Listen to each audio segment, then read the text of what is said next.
Wales can feel wild.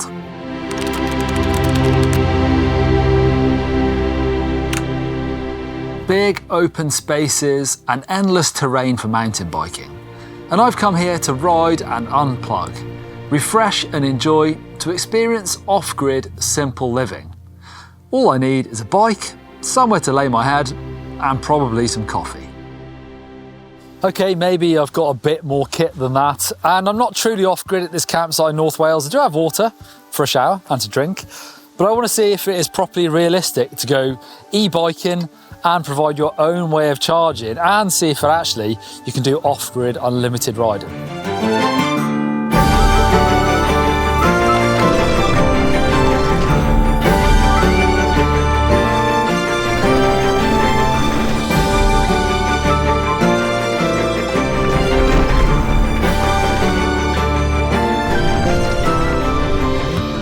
Right, I've packed my camping supplies, I've got my bike, my riding kit. I've got enough food and drinks in the fridge to last me a couple of days, and I've packed them into my van. My van, which I love, is a VW Transporter I've had for 5 years, I reckon. I've done about 60,000 miles in it. It's great. You know, I chuck bikes, boards, family stuff, camping stuff in the back of here, and it's great, but it's not a camper van. It's just basically a very practical car. So I've added some extra kit that hopefully is going to help me get out into the woods and explore these mountains, and actually, hopefully have the juice to recharge my battery.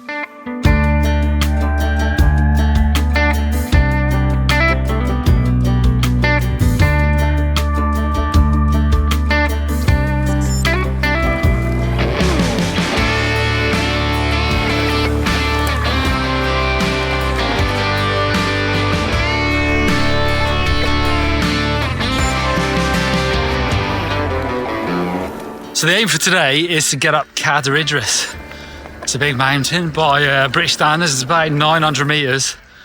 I'm staying at a lovely little campsite on the north side, tiny little place. Like I say, no mains electricity, there isn't much there at all, but it's right next to a stream, and it is in the shadow basically of Cadair Idris. On this side of it, it's pretty dramatic as well, big cliffs.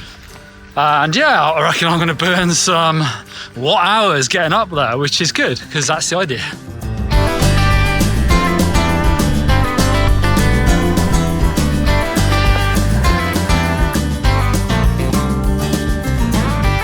I love being slightly adventurous with my routes, but it's always felt a bit with e-mountain bikes, you're a bit tied to locations where you've got to plan on charging your bike. And with a regular mountain bike, you haven't. All you need is the fuel, i.e. the food, and the world is your oyster. So I'm trying to make sure that I can do that on an e-bike as well. And today is the experiment, really. Well, these next couple of days.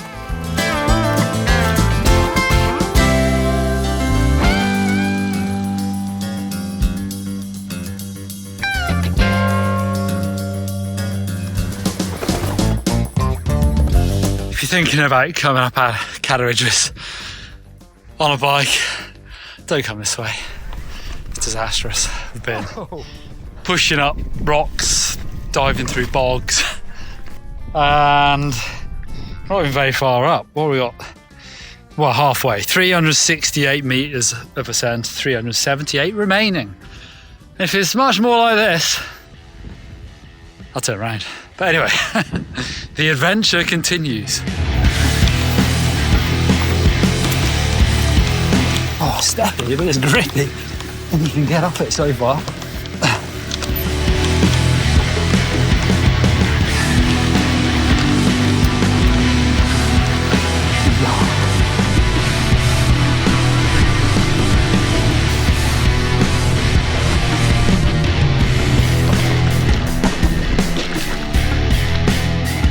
Right, almost at the top of Cadair Idris, and the views are amazing. I'm not going all the way up. Today's not a summit day. I've done 700 metres of climbing and got 46% left. That's pretty impressive.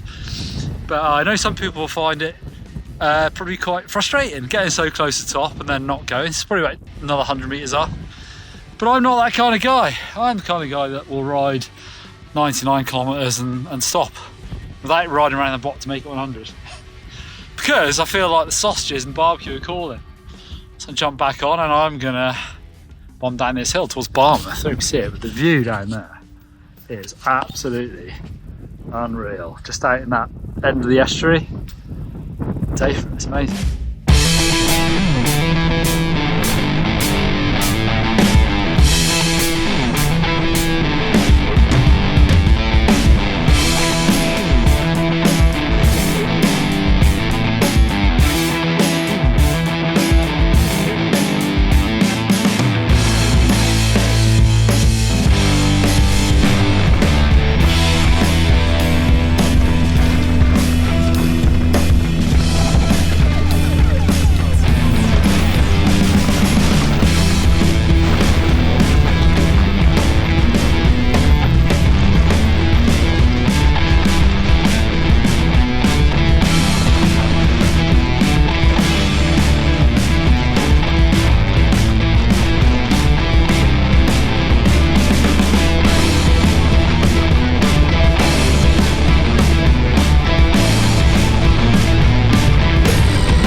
Okay, sure.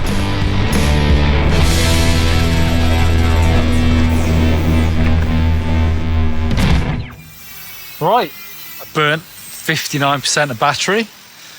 Time to stick this thing on charge, and it's late in the day now. It is now 6 p.m. So my power station is full.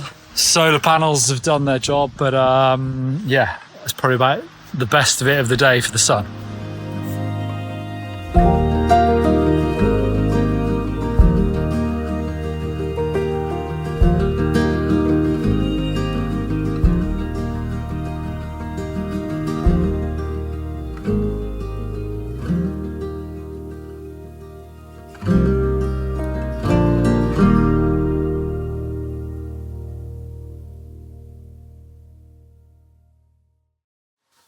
All right, I'm fully recharged, had my coffee, and my bike is recharged as well. I thought I'd talk you through the kit that I'm using to make this unlimited off-grid riding possible. So what I've got here is what is called a power station. It's basically a big, clever battery.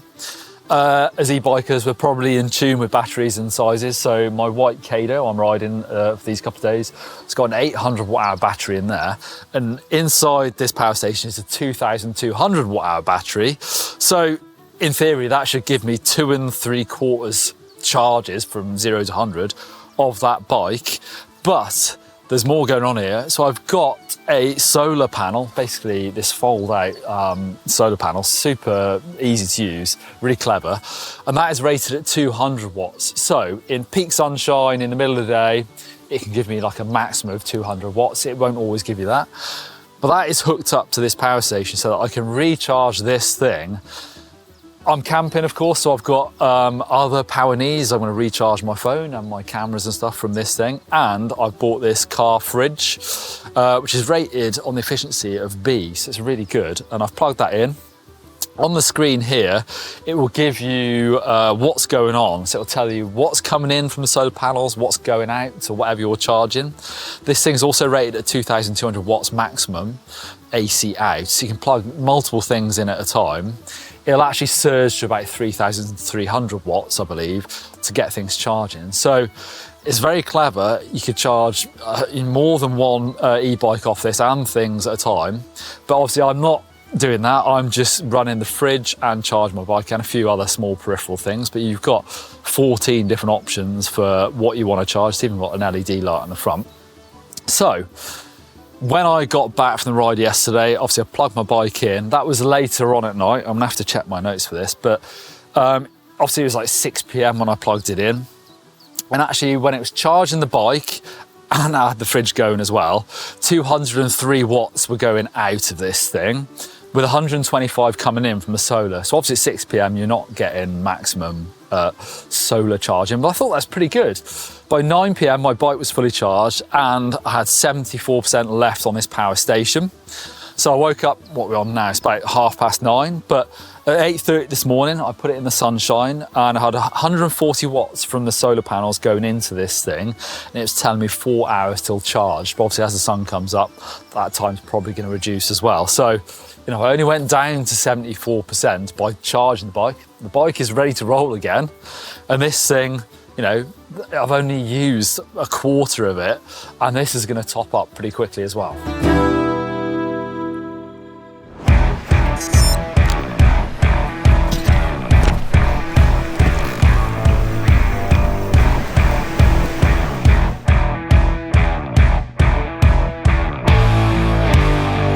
All right, so numbers and practicality aside, well, I think that stuff's really important to know, capacities of batteries and things like that, but actually it's easy to forget that this is what it's all about. It's actually what it can enable you to do. And I'm out in one of my favourite places, somewhere that you may recognise because I did my video a little while back. It was my first ride back after injury. I did a similar route actually. So today I'm heading north up into Coedy Brennan. Going over the estuary first. Some cows are walking over the sand over there. What are they doing? But yeah, it's really impressive to know that there's some kit that can make this thing possible, and actually just base yourself wherever you want and get out riding. For big days, I could probably, you know, I've left fairly early this morning. I reckon I could do a ride, head back, charge and go again, but I'm not going to do that. I think my 800 watt hours in this bike is going to be enough for today.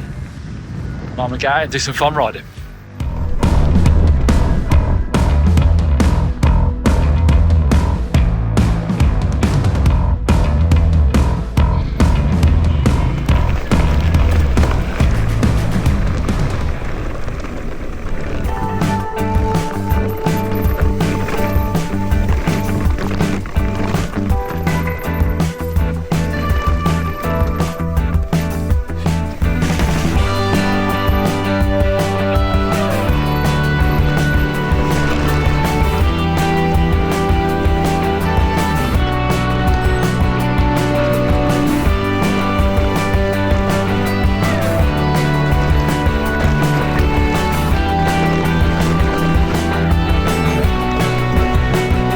I'm in one of my favourite spots now, heading north, Coedy Brennan's over there, and it feels like you're in the middle of nowhere. There's nothing out here, just a fire road. From here west to the coast, I don't think there's much out there. It's just sort of heathland and forest, so it's pretty cool and it's pretty remote. I know it's not really, but it feels like it.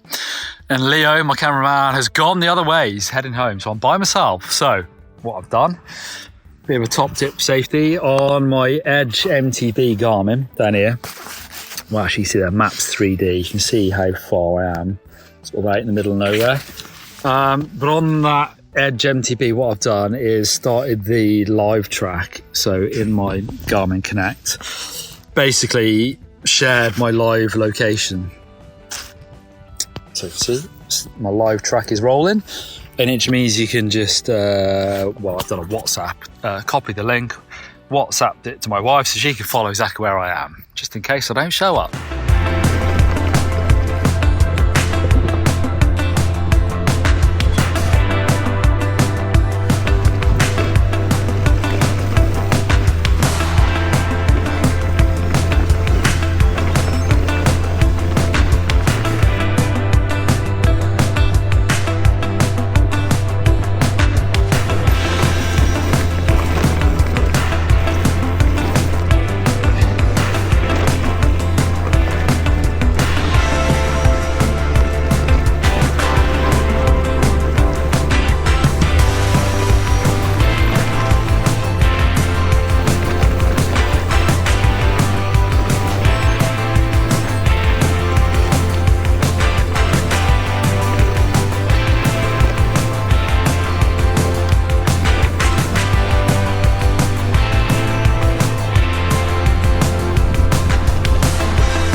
An epic day to finish off my successful off-grid adventure in North Wales. 2 days with 4.5 hours of riding, 62 kilometres ridden and 1,750 metres of ascending with 1,208 watt hours of bike battery used. When I got back to camp, the power station was back at 85%, using the solar panels on the roof of my van to recharge, and they were just coming into the direct sun. Whilst I was packing up at 2:30 p.m, I plugged in the bike to charge, and the power station showed 140 watts going in, 153 watts going out. Right, so far so good on the unlimited off-grid riding. What I think is the magic touch, obviously, is that solar panel. It's amazing to see free power coming into this thing, but how off-grid are you likely to be? For me, like, you know, I'm actually 2 or 3 days doing it, riding like this is probably enough for me. And even for that, you probably don't even need the solar panel. And obviously it depends on the weather. If you've got British weather and it's raining, that's not going to do much anyway. So this thing with its 2,200 watt hours is probably enough for me as it is. And I've been using this quite a lot even before camping. So what I've been doing is just loading my bike and the power station into the van, riding, and then charging my bike on the way home. And it's amazing to just get home with a fully charged bike and then just plug the solar panel back into this thing. So I'm not even recharging it from my house. I'm using the sun to recharge this thing. Feels like magic to me. Obviously there's a cost involved with this kit, with the big 2,200 watt hour version of this and the solar panel. It comes in at, you know, £1,300-1,400, but you can get smaller versions of this, which is probably all you need, to be fair. But there's loads of other options out there. You know, the old school way of just going to a campsite and plugging in and charging a bike one of these is actually probably pretty useful for a lot of people. If you're not going completely off-grid, loads of campsites have electric hookups. And there are other options as well. Now, I am by no means an electronics expert, but I know plenty of people that have camper vans, have split charge systems, where basically you get another battery for your car or van, and it split charges. So when you're driving, it will then, any excess power will go to that leisure battery. You can then use things like inverters to plug in your regular AC bike charger. And things do get quite complicated there. Like I say, I love it if people jumped into comments here, if they've got these setups in their vans or camper vans, because I'd like to know more about it. I know you need what is called a sine wave inverter to charge a bike, and it'd be like a reliable system. And when I started to look into it, it gets complicated quite quickly, depending on your vehicle, your setup. And again, that can also be quite costly by the looks of it. Around £1,000, some of the kits I were looking at, but I love people to jump in there if they've done it themselves with kit recommendations. And obviously then you can charge your bike as you're driving and when you're parked up as well. But as it was explained to me as a layman, basically you're using those old 12-volt lead batteries, which are kind of delicate things that won't discharge fully, take longer to charge, whereas a system like this is a very clever battery that will charge off your mains very quickly as well. I think about an hour and a half to recharge this thing fully if you plug it in at home. But also you can discharge this thing fully as well. And it's just got these clever systems of charging the things you need. And obviously it's super portable. It's really easy to pick this up, put it in the back of the van like I've been doing. So there are advantages and disadvantages to each type of charging that you go for. You can also simply charge this thing from your 12-volt cigarette lighter. It'll only be a trickle charge, so when you're driving you can do that. There's also a DC to DC option for these things. So a lot of people that are doing van builds do that. So it basically comes from the alternator of your vehicle to give you much more power to charge these things quicker. So a lot of people are doing van builds and having like a little sort of station for this thing to go in and then plug it in and away you go, charge itself. And then if you want to take it out and do it at home as well, it's great. But obviously the advantage of these things is you don't have to be living the van life. This can go in the boot of your car if you need it and still give you all the same advantages. Right, my 2 days riding off-grid has been a success, definitely. It's been amazing to be out just in one of my favourite places in North Wales where I can just set up camp and not be tied down to where I need to go and just be completely self-reliant, basically. I love charging off solar. This thing has been great and I've been able to ride as much as I've wanted. I've been able to fully charge my bike, have the fridge running with cold coffees and beers ready to roll for when I get back. Obviously, if you want to do this for yourself, the level of kit you need depends on how long you're going to be away, how big a battery you need. I would recommend the solar panel for sure. This thing can actually run up to 800 watts of solar panel, so I could have 4 of these things running if I needed to. but I've definitely found that I don't need that.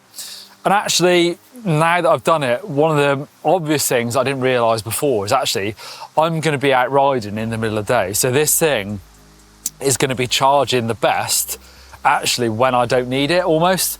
Obviously I showed up with a fully charged battery and I didn't need it for the first day's riding. And then for the second day I'm out in the middle of the day. So this is just basically recharging itself rather than charging the bike when you're in the meat of the sunshine. But that works, that's fine. This can recharge itself, so when I've come back after the second ride, it's 100% and it's ready to then charge up the bike.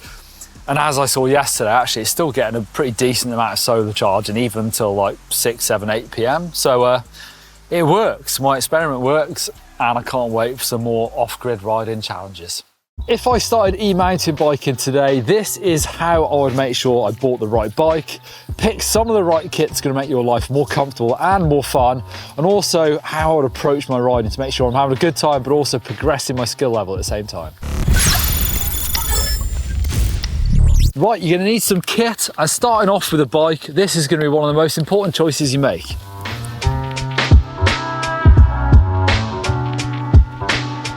Right, it's a question we get asked all the time, what sort of bike is best?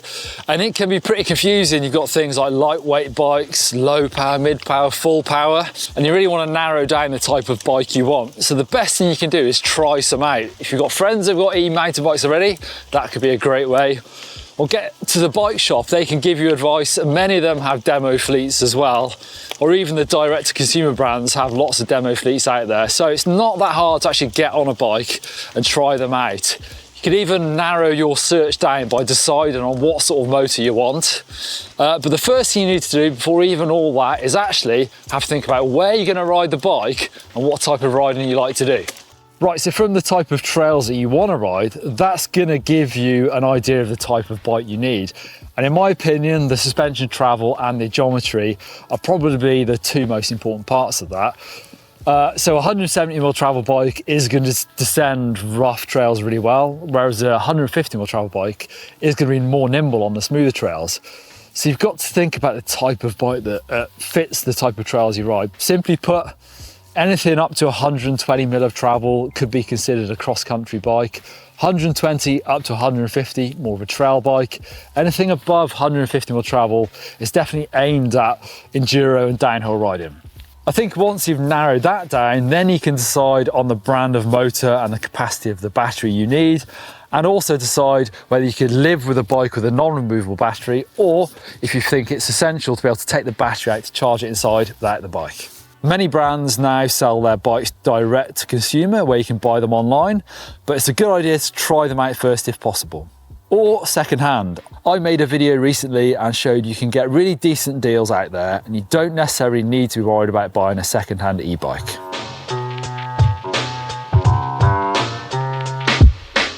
Right, then it's time to get your bike, try it out on the trails, get used to how it rides. Every motor brand feels a bit different, so I tried the different power modes on it. Some can feel pretty punchy and have a lot of overrun, which means that when you stop pedaling, it'll want to push you along for a little bit. So that can catch you out if you're new to that bike. But you can use a bit of back brake sometimes just to slow the bike down, but get a feel for how it rides. And I actually think it's a good idea to go for a big ride on full power quite early on, so you can learn the range of your bike depending on what battery capacity you've got, and it changes for every rider depending on how heavy you are and conditions as well.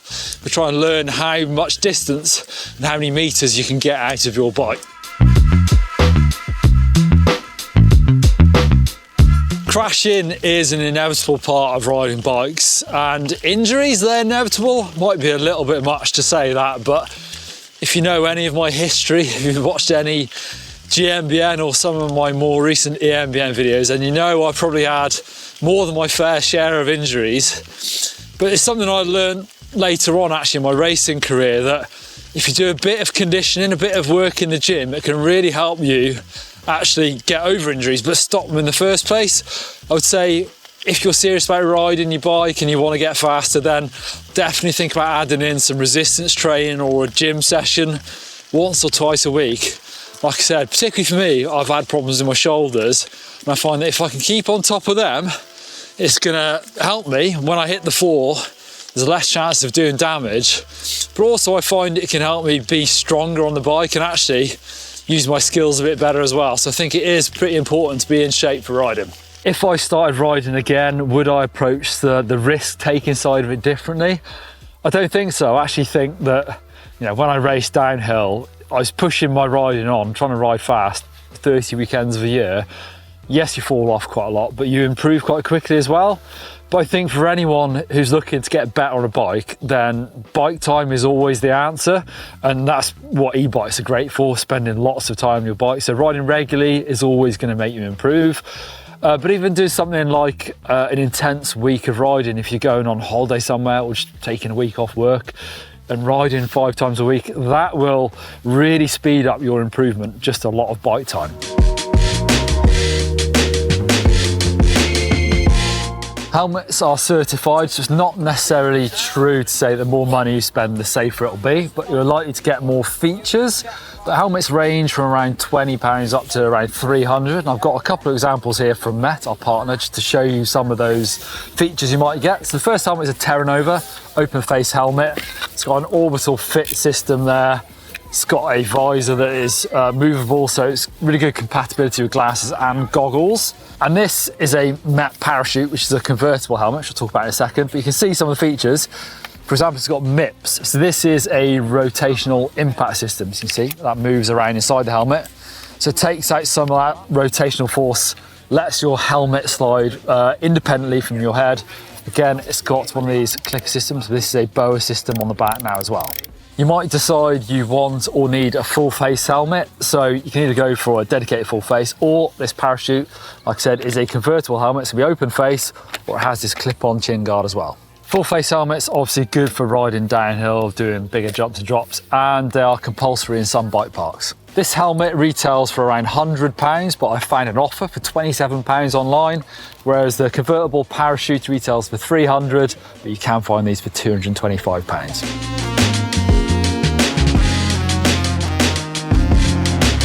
Okay, into the garage to talk you through some of the other lessons about kit I've maybe learned over the years and I wish I knew to begin with.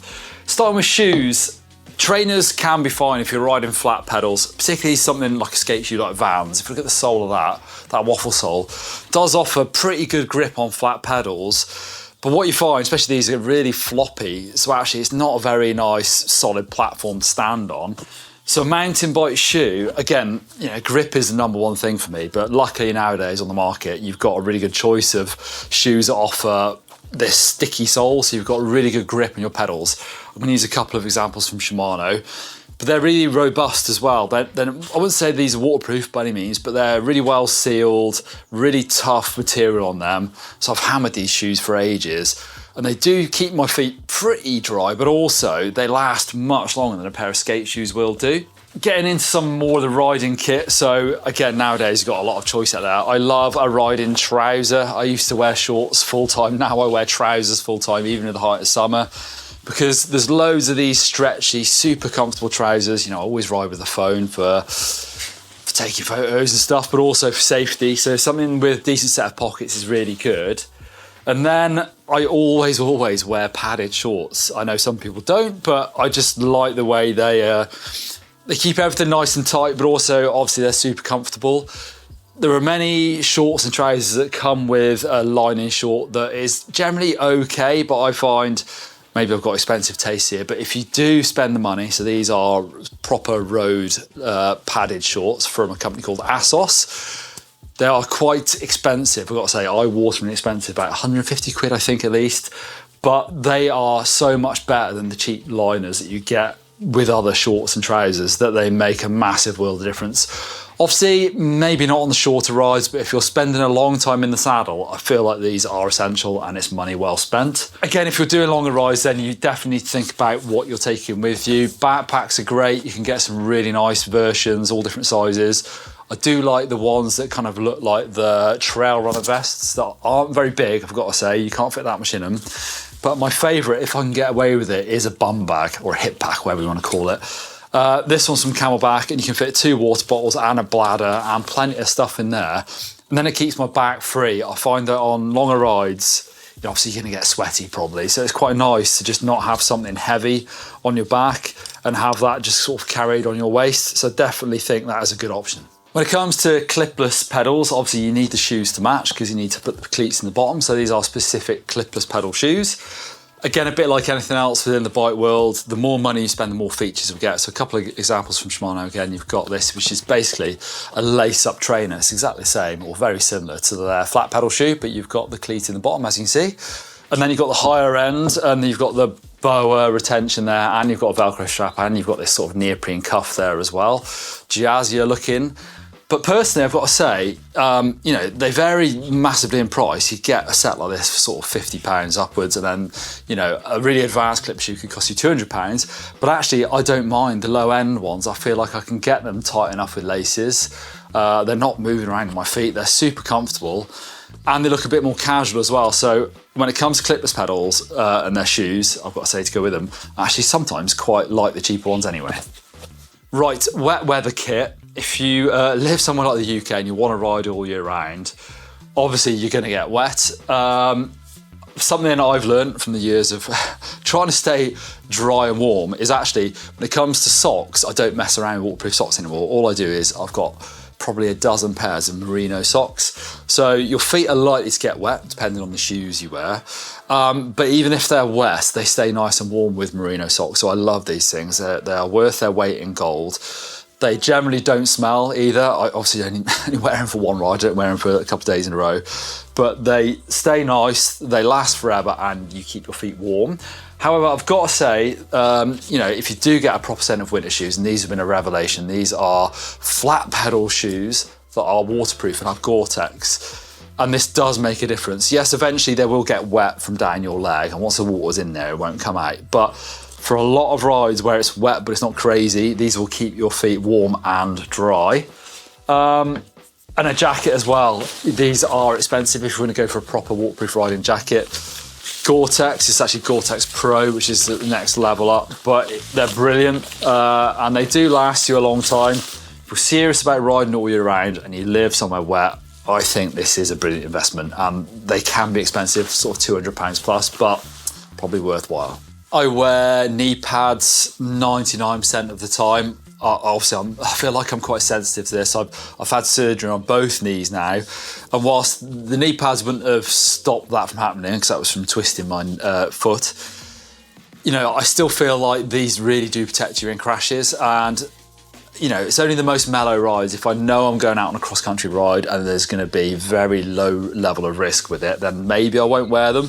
But a lot of these knee pads now, like these bluegrass ones, are really flexible. Once that knee pad warms up to your body temperature, it's really flexible, and you just forget you're wearing them. So that, for me, is the perfect knee pad that I will comfortably wear, you know, on almost every ride, because you just forget that I've got them on.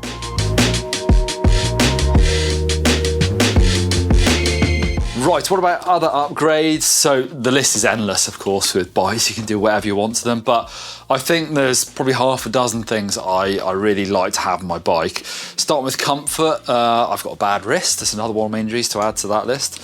So I've gone from liking really narrow grip, so with a narrow diameter, to preferring a bigger grip. So there's more rubber on there, there's a bit more damping, but also your sort of grip is extended. Your fingers aren't quite as tightly wrapped around the bar.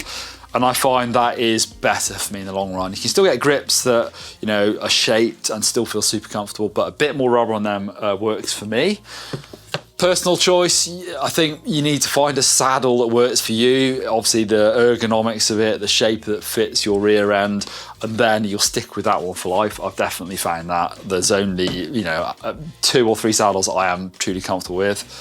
Front mudguard, I love these things. They're so simple, so small, and I run one almost all year round because why not? They're just pretty simple. Same with tubeless. Obviously we talk about this. You know, I would not ride a bike with tubes anymore, just because with tubeless tyres, they very rarely go wrong, but they still do occasionally. So on longer rides, it's still worth carrying some sealant with you. But more important than that is a plug system and learn how to use it.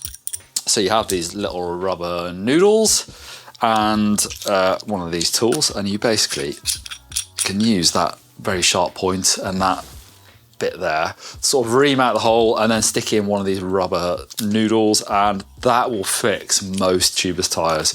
So they are an essential thing to have, particularly if you're going for longer rides.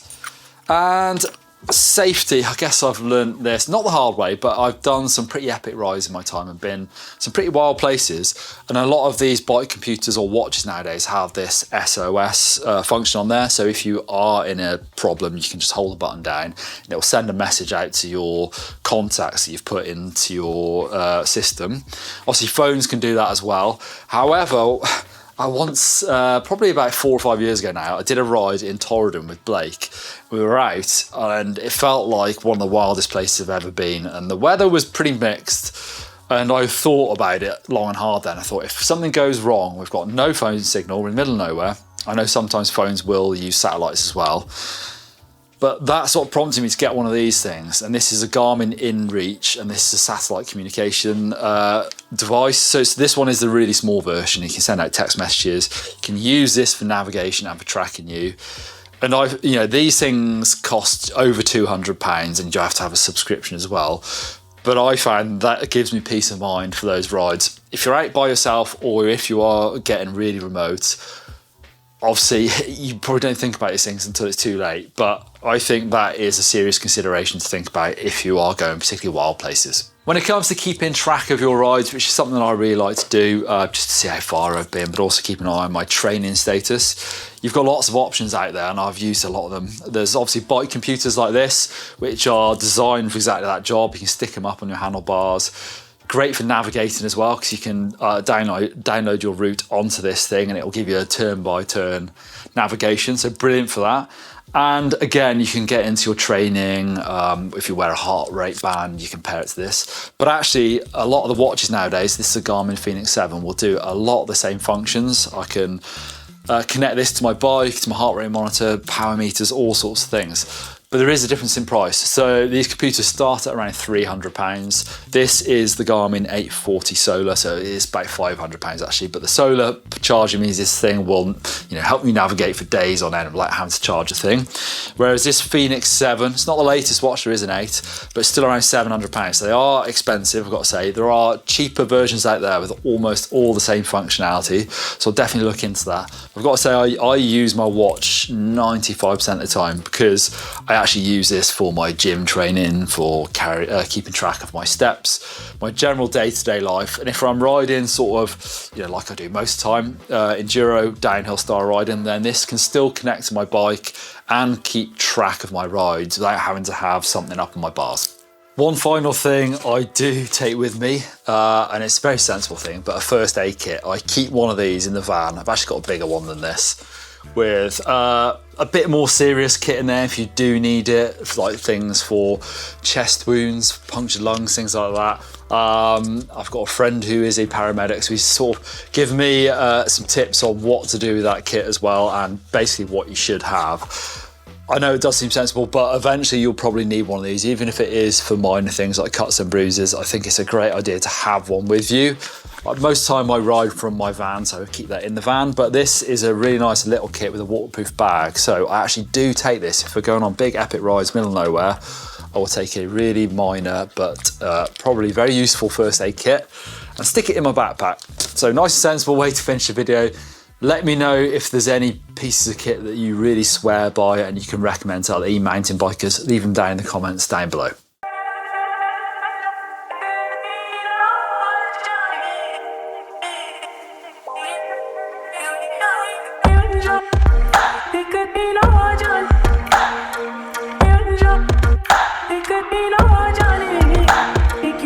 My colleague Rich over on EMBN believes that a trail bike is the essence of MTB, that 140, 150 mil travel is the perfect amount of travel, which might well be very true for an MTB, but let's face it, an eMTB is very different.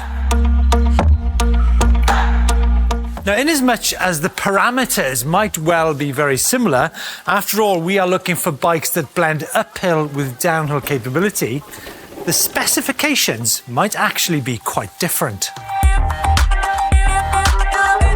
So I believe the sweet spot is actually quite different to an MTB. Why is this? Well, quite simply, an eMTB will move faster, it will climb steeper, and actually descend more frequently than an MTB.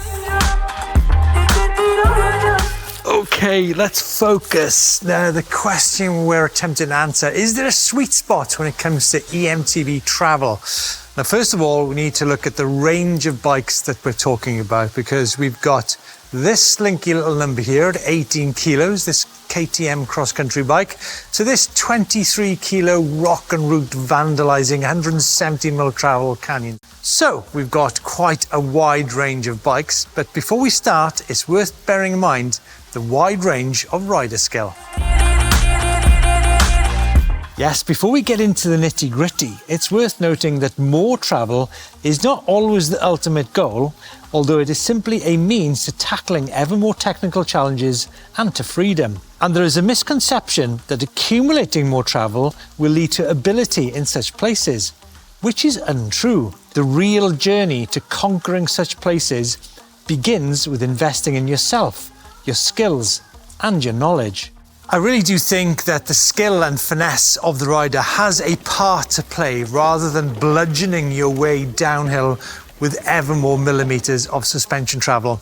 Actually, some of the favourite bikes I've ridden in the past 12 months have been shorter travel. Bikes such as the Kelly's R60 and the Neuronom Fly. Rider skill then, a key part in finding the sweet spot of suspension travel. The next point is quality, and in no way am I suggesting that more money is necessarily going to buy you more quality. What I will say is that in terms of rear suspension, a good shock tune which has parity with a really good suspension design is critical. I mean, it sounds so easy, right? Now, when it comes to the fork, bear in mind that fork travel is linked to chassis size. A lot of the time, increased travel means bigger forks, when in actual fact, a lot of people might actually want a shorter travel fork with maybe a wider stanchion. This is especially true for maybe larger riders on eMTB bikes.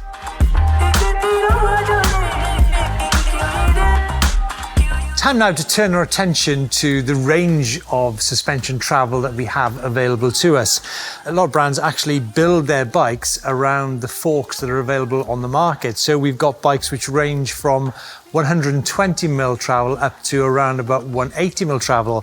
And the type of bike within that range goes from bikes which are cross-country, trail bikes, all mountain up to super enduro. Now, if you look on screen now, Fox is an example of a fork supplier. We've got a 32 millimeter stanchion fork, a 34, which is more for trail and cross-country use, up to the all mountain 36 and 180 mil travel enduro fork.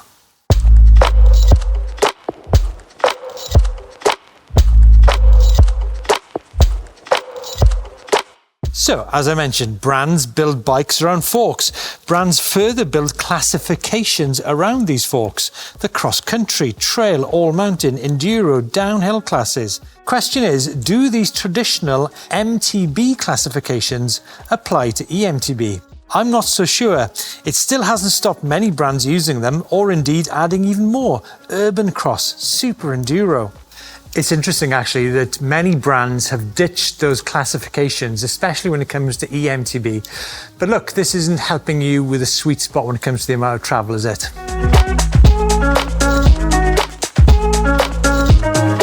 So what is the ideal amount? Well, like I said, Rich thinks that a 140, 150 mil trail is the MTB sweet spot, the quintessential MTB. And that's because he thinks that cross-country bikes, whilst great for climbing, are not so great at descending, and that enduro bikes, great for descending, are less good at climbing.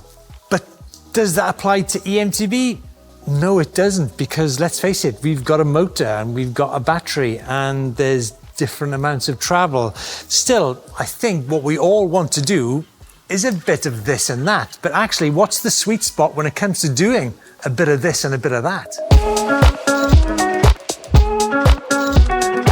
Okay, so we might need to ask the same questions. What's best at climbing and what's best at descending?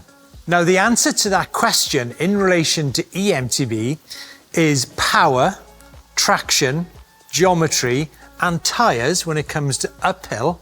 And then for downhill, you're looking at travel, geometry and burly parts.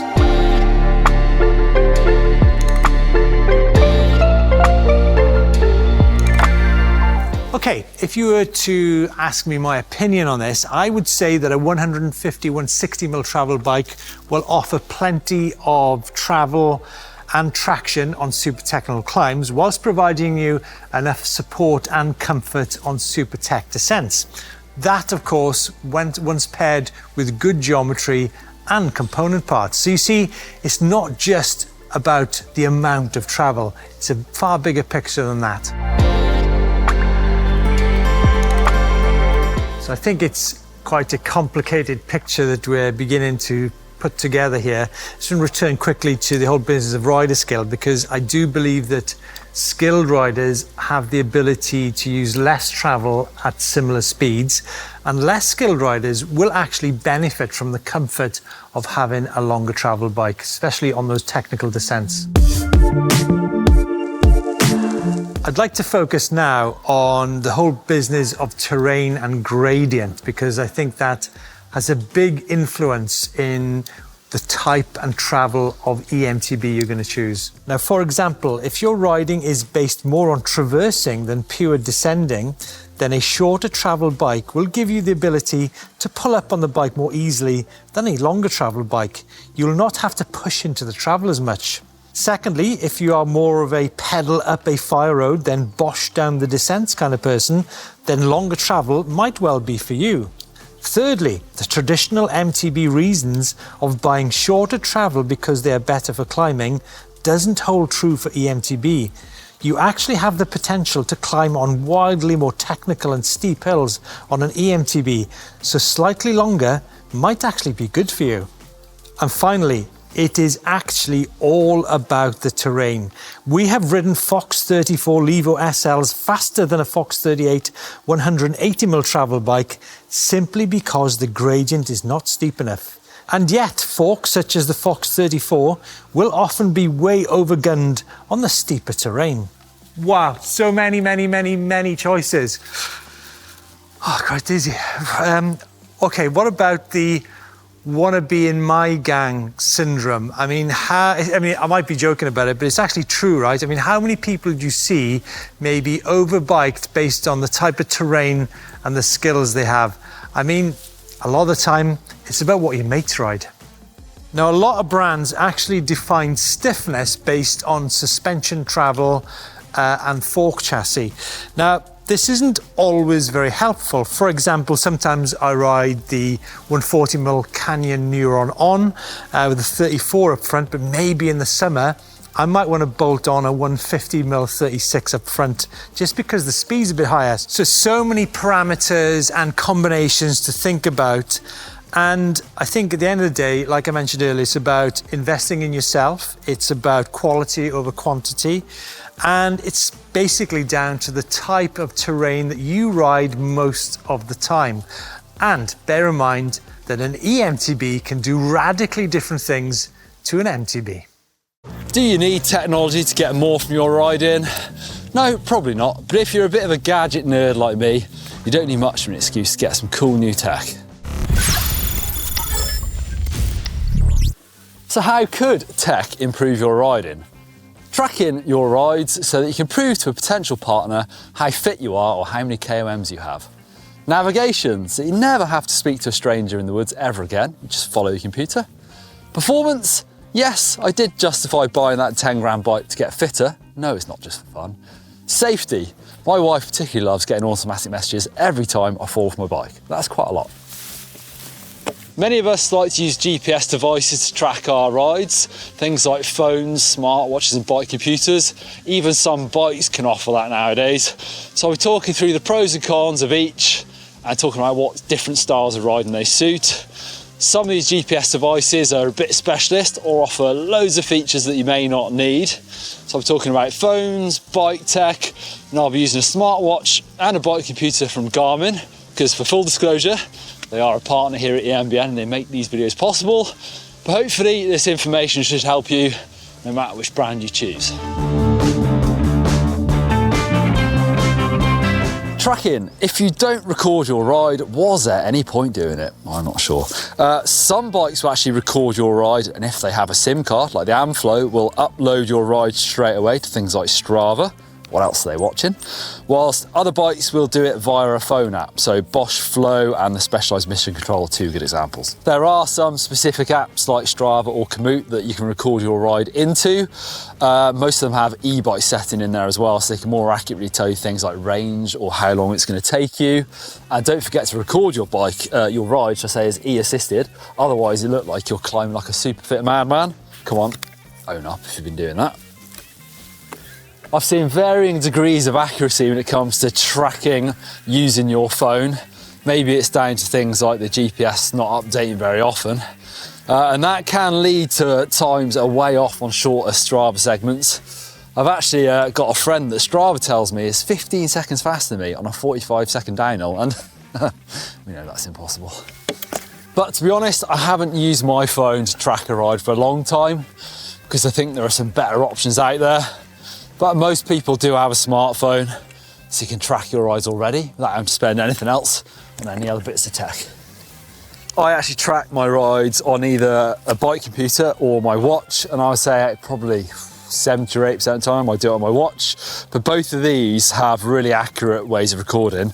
So they both have multi-band GPS. It depends on how you set them up. There are sort of battery saving options in here. You can choose GPS only or all systems or all and multi-band or auto select. So it dynamically changes what it's using depending on your environment. So you get a really accurate track of where you've been, where you are, and records your rides really accurately, and it even sort of auto updates afterwards to get accurate elevation levels so that you know exactly how much climbing and descending you've done. As soon as I finish my rides, either tracking on computer or my watch, hit save, and if it's connected to my phone, it will auto update that ride data to Garmin Connect, my Komoot and my Strava all simultaneously, so I can really dig into details, or if I'm at home, it'll just do it straight off the Wi-Fi.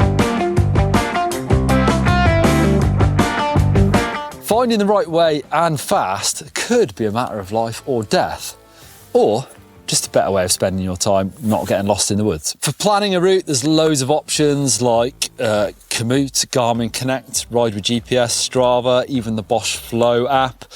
Really good for planning that ride, and you can use your phone or you can use your watch or bike display or computer to follow that route. Phones with their big touchscreens are a really nice way of following that route for navigation. But you've got to think about the battery life for longer rides. Do you need your phone for safety for ringing if you have a problem? I would guess so. Some of the e-bikes I've had do have USB ports. You could charge your phone on the go if you wanted to, although I've never done that. I guess it's quite nice to have. You can use your watch for navigation, but I've got to say, if you're doing big rides, having a display up front is much more convenient and easy to use. Even the bigger display computers are great for more detail and having a bit more information on there as well as the map. So I think if you're doing big, long rides, something up front, even your bike display like a Bosch kiosk is a great way of doing it. I actually really enjoy sitting in front of my computer and plotting out a route, trying to link together cool features or trails I think might be good, and then checking the distance against the elevation graph and totals to make sure I can do it and the range of my bike is enough. Once I have just enough distance on my route to justify a whole day out of the office, I send it to my device and then I can do turn-by-turn navigation, and it even gives me an ETA to the pub at the end.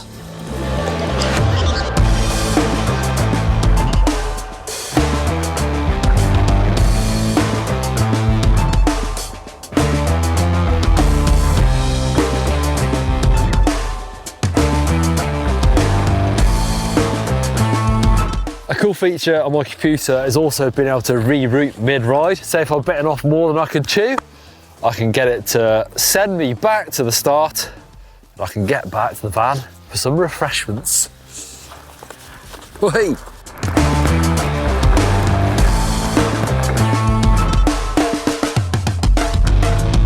Some of these bike computers actually have really detailed maps on them as well. Can even show you the surface type, or even things like Strava segments, so you can do the routing on the computer itself. You don't even need your phone or your laptop to do it. I think it's time I got fitter. I'm not getting any younger. Some bike-specific apps like the Specialized Mission Control or Bosch Flow apps not only track your rides but also your riding data as well, so that can really help with tracking your fitness performance. And they'll sync directly with some third-party sites like Garmin Connect or Apple Health or Strava. Some bikes even let you connect your heart rate monitor directly to them. I know Specialized and Amflow do. Are there any others out there? I'm not sure. Also, Specialized will record your power, so the rider power. And that's a really good way of tracking your performance. If you do multi-sports, then a smartwatch is a great one-stop shop for tracking everything, because it can track pretty much any type of exercise I'm doing, as well as my day-to-day steps and things like that. This Garmin Fenix 8 is super handy. It's got a built-in heart rate monitor on the back of it as well, so it can really track my fitness and performance. It's even got things like 32 gigabytes of memory, so when I'm running, I can pair my wireless headphones on. I don't need to take my phone with me. So whilst they're not quite as good for navigation, because I don't have it up front, they can be super handy for tracking your fitness and performance. And then you can even add things to your computer or your watch, like power meters, external heart rate monitors, if you really want to get into the deep depths of data for really tracking how good you are and how well you're performing. Smartwatches and computers can offer really in-depth training aids and a way to keep an eye on your status. Using the sleep data from your watch, it can give you your training status, body battery score, training readiness, and loads of other interesting stuff to help you get fitter but not overwork. There's a very handy Garmin coach feature as well you can use, where you input this, basically a race or a challenge you're doing, tell it how far or how hard this thing's going to be, and then it works backwards and prescribes you a training plan, basically telling you what you need to do and when, so you're ready for that day in the calendar. If you're training on the bike, then again, having a computer up front is really handy. I like to have the timer, the distance, the elevation, and then an elevation graph, and my heart rate on there, so I can keep an eye on how far I'm going and how hard I'm pushing. Last but not least, you can use your technology for your safety and for your bike safety as well. A nice feature on the Garmin's is something called incident detection. If your device registers a crash, it will then give you a countdown timer. And if you don't cancel it or you can't cancel it, it will send out a message to your emergency contact, and it can share your location as well. You can choose which activity profiles you want that incident detection on. So maybe for like downhill riding, you might want to turn that off because it might register it by mistake if you do any big jumps. But for more epic riding and getting out there, it's a really nice feature to have. A satellite communicator like this is a really good little tool if you like getting out there into the middle of nowhere. Yes, now some phones can let you make SOS calls if you don't have phone signal, but these are a great tool, super robust, up to 14 days battery life, and you can even share a live tracking link, so someone sat in their office or sat at home can see exactly where you are on these things. The thing that made me think about one of these is actually I did a shoot in Torridon, which is pretty wild, it's pretty out there, and there was 3 of us, me, Blake and a filmer, and the weather was really mixed. We had minimal amount of spares with us, and actually for about 6 hours that day we had no phone signal at all. And I thought afterwards that was probably a bit foolish, I've got to say, so that's when I got one of these things. This is a Garmin InReach Mini, costs about £200, and you do need a subscription for it as well to be able to use it properly. Like I said, it's super robust. You've got a way of giving an SOS. You've got navigation on here. You've got that live tracking feature. It can even give you a weather forecast, and it can last up to 14 days battery as well. So if you're getting out there into the middle of nowhere, particularly by yourself, I think it is a good idea to have something like that. Some bike computers have an alarm like this Garmin. Once it's set, if the bike is moved, it will act as a simple deterrent by giving off an alarm, but should be used with a lock as well. Other apps like the Bosch Flow can stop the motor being turned on and track the bike. Alright, so there's some of the best e-mountain bike tech, and some of that you might already have, like a smartphone, and depending on how clever your brand of bike is and the software that comes with it, you might be set up already. Like I said, I really like to use my smartwatch for probably like enduro riding more than anything, where I don't need the navigation. It's really nice to just track it, nice and simply on my watch. But for more epic rides, the computer, and even for super epic rides, that satellite communicator is really good for staying safe. But let me know if there's anything I've missed and any of your favourite e-mountain bike tech. Drop it in the comments down below. We are in the midst of an e-bike power revolution, or at least we are experiencing the next stage of the evolution of e-bike power. But let's face it, any E-mounted bike with over 80 Nm of torque is going to have some serious climbing potential. And I think that's the key word here, potential. Because in this video, we're going to demonstrate how you can actually harness that power. Because without it, Nm counts for nothing. Now, for a lot of people, more power actually means the ability to climb up a fire road a little bit faster. I mean, what's the rush all about? In this video, I'm going to show you how a couple of changes to your E-mounted bike will transform your uphill, but also your downhill ability too.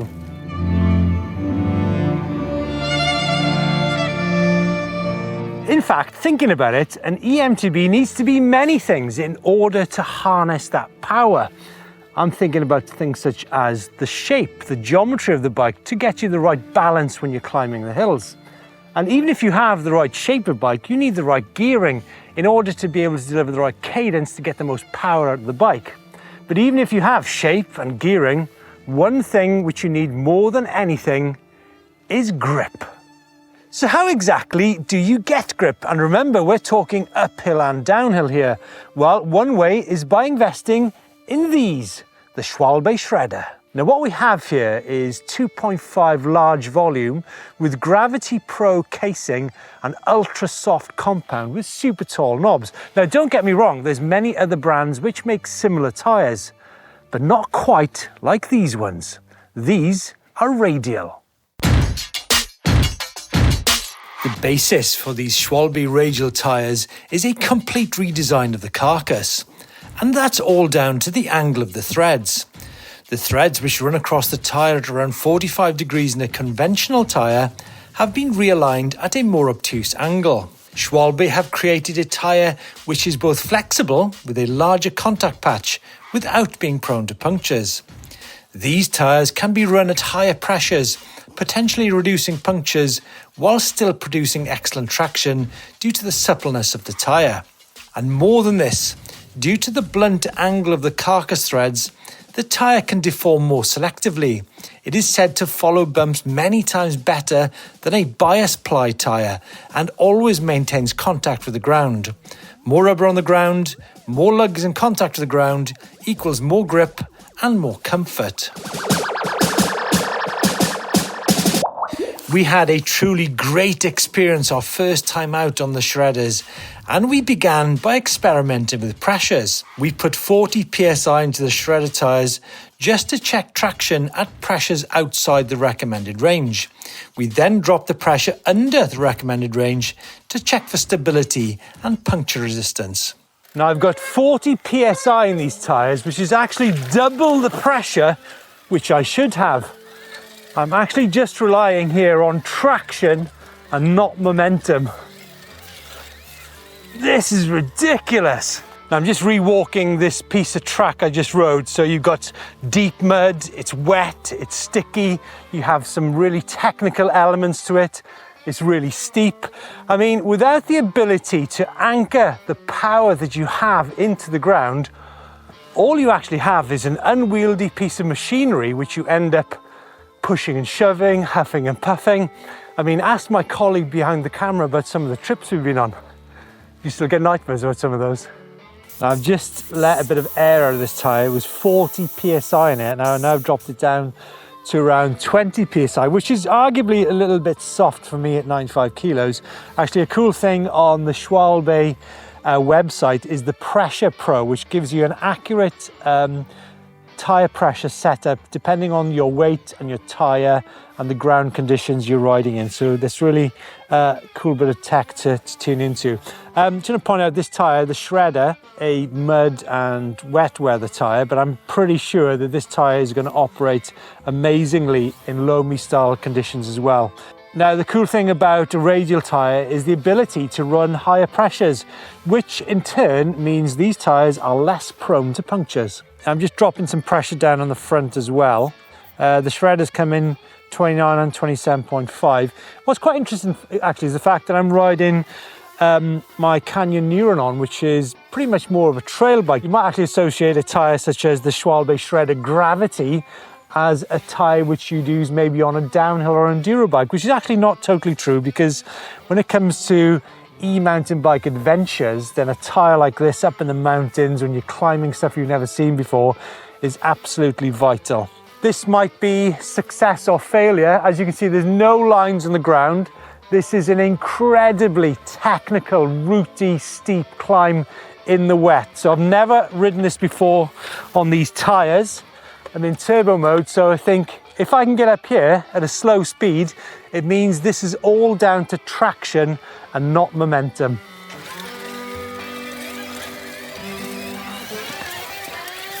Oh my God, seriously? That is ridiculous. So I'm actually climbing up over wet routes. Like, as you can see, the compliance and the way the tyre is deforming enables you to climb pretty technical terrain. Oh my God. I think these tyres will change your life. This is a radial tyre, and the benefits of this are a larger contact patch, which in turn is going to offer you more grip, more comfort and more safety. Now, this tyre is able to deform beautifully over rocks and roots, even at higher pressures, which I demonstrated a bit earlier. Now, there is actually a difference between the Schwalbe Shredder rear and the Schwalbe Shredder front, in that the rear actually has a shallower tread pattern, but that in turn actually gives you a little bit more stability on the back. Just gonna pop over the fence a minute to some other type of riding. Please bear in mind that the Shredder is a tyre for natural riding, for wet riding, for muddy riding, and for loam and for downhill. If you're riding on a surface such as this, a trail centre, which has got jumps and berms, then a lower profile, possibly harder compound tyre might be more suitable. Tyres such as the Wicked Will or the Magic Mary. Life-changing moment number 2, which actually brings me on to another side to this story, which hopefully I'll be able to cover when I tackle this crazy technical mud step.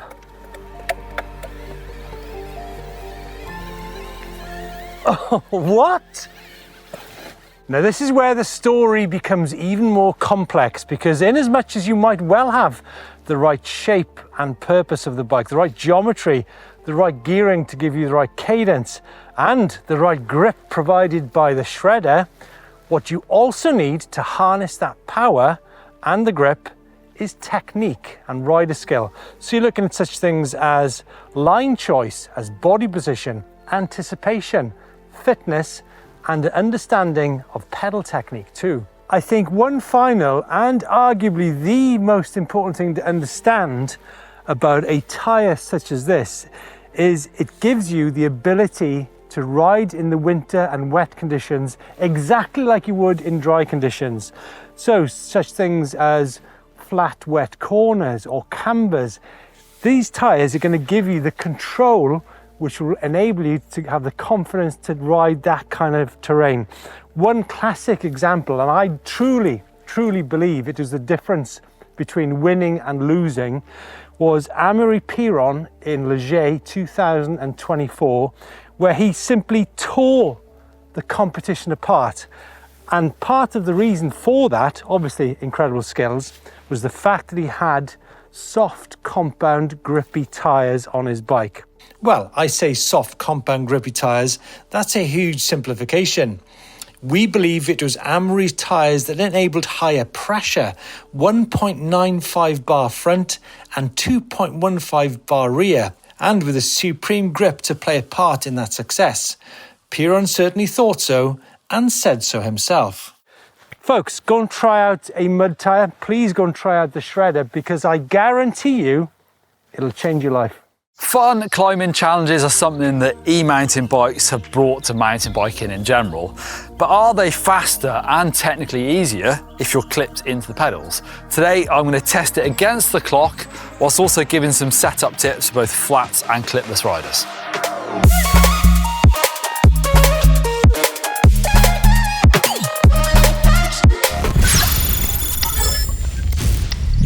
Over the years on our sister channel GMBN, we have put this to the test before, flats versus clips. And I've actually sat on a big treadmill on my bike at Bath University and tried to find any difference in efficiency. And we found it really difficult to call. But now with e-bikes and the climbing they make possible, it makes me wonder if the difference is going to be greater. You do hear that, don't you? That on clipless pedals, you get better efficiency.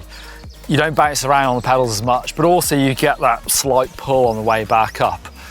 And looking at the enduro e-bike racing, the World Cup racing that's been happening over the last few years, according to my studies, which involves looking up all the winners and then trying to track them down on Instagram, see what pedals they use, it doesn't look like any of those races have been won on flat pedals. But do correct me if I'm wrong, jump into the comments down below.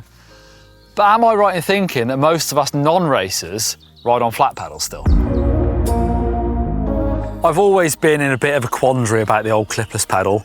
I rode and raced my first 15 years, World Cup downhill, solely on flat pedals. I tried clipless and absolutely hated them, couldn't get on them at all. But when I moved over to enduro racing, I made myself learn how to use them because I was convinced they were going to be more efficient.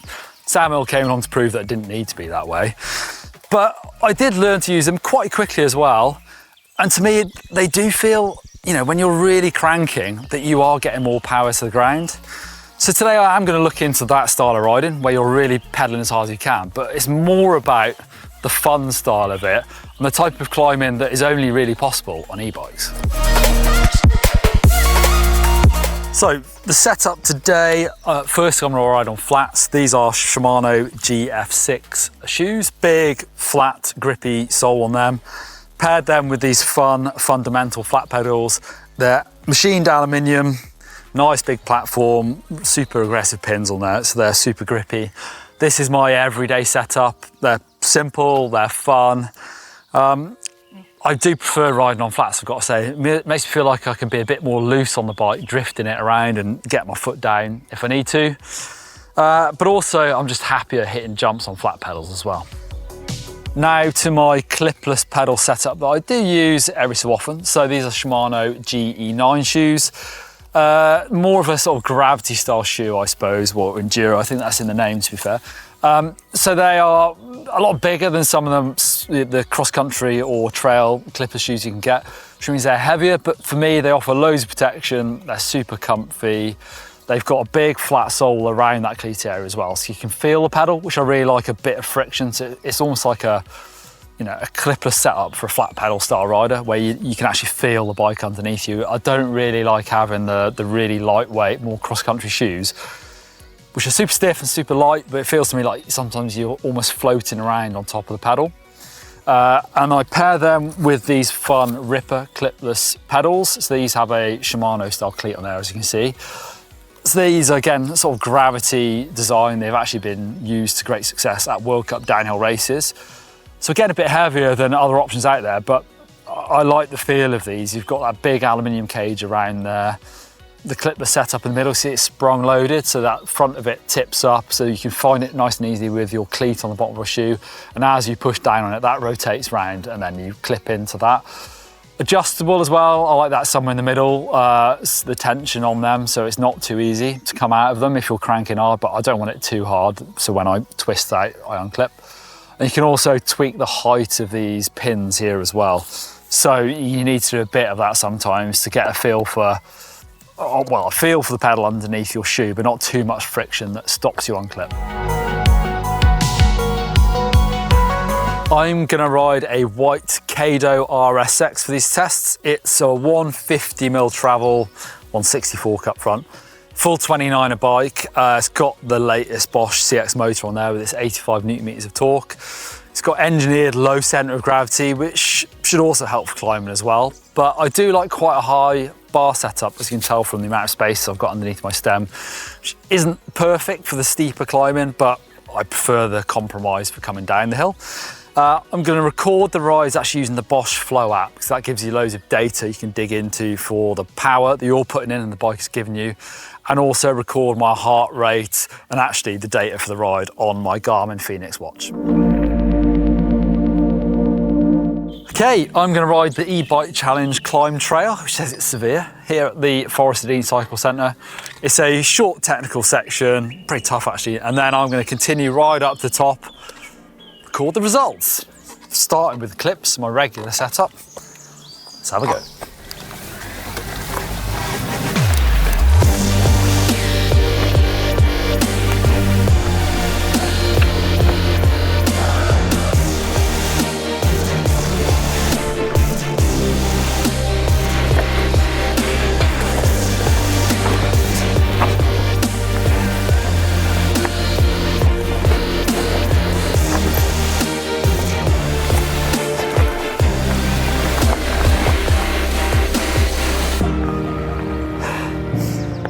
Short, but it's pretty hard. First bit is rough, so I'm trying to time the pedal strokes between those routes, and yeah, you can't do all of it. So on the flats, that's where I find I can bump around and have to readjust my feet a little bit, but went pretty smoothly. So I'll switch over, try out some clips.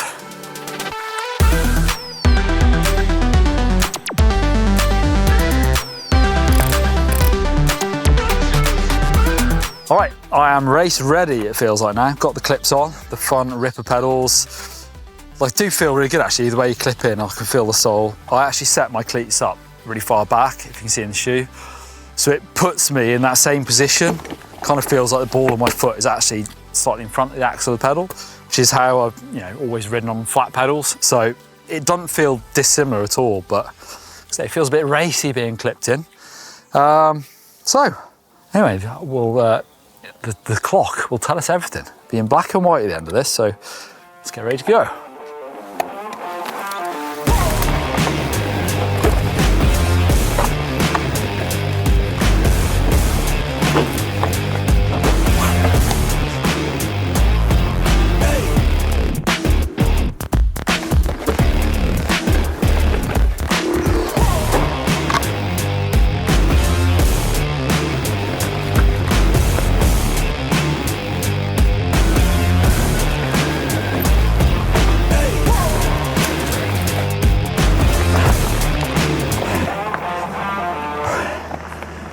I'll say, it feels good.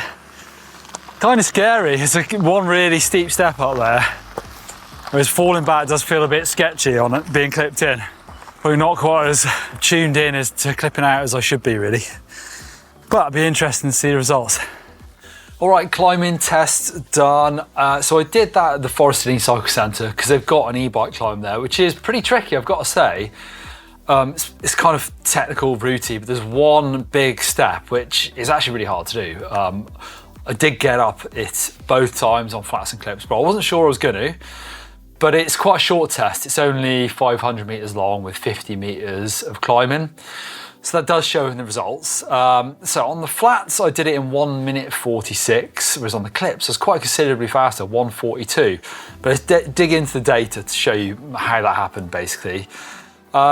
Max speed 26.1 kilometers an hour on flats, average speed 15.1. Cadence I think is interesting. So average of 87 revs per minute, which is about my normal. Max cadence of 101 RPM, both those on flats. Whereas on the clips, it was quite a bit higher. So average of 92 RPM, max of 111. Power shows a similar story. So average power 273 watts. Higher on the clips, it's 285 on the clips. Max power 578 on flats, 660 on the clips. Also the power share, so on the Bosch Flow app, it'll show you how much you're putting in and then the motor. So on the flats, 29% me, 71% motor, whereas on the clips it's 31% me, 69% motor. So quite a bit quicker on the clips. Power numbers are up. Yes, cadence was up. I think that's mainly down to sort of less risk of slipping off the pedals. Those pedals and the shoes on flats are super grippy, but there's still, when you're cranking up a hill, I find it easier to slip off the pedal. So it is sort of safer to rev faster, to pedal faster on clip pedals, I think. But now on to the physical side of things. So from my Garmin, well, my heart rate was revving on both efforts, but the data suggests I was trying harder on clips. So the average heart rate was 167 compared to the 154 on the flats. and the max of 177 heart rate backs that up over the 166 on flats as well. So I don't think actually that's good enough data to make a conclusion from. I was faster on clips because I tried harder, although I do think the clips make it easier to put the power down without pausing, so my sort of heart rate stayed higher because my average effort was kind of more consistent.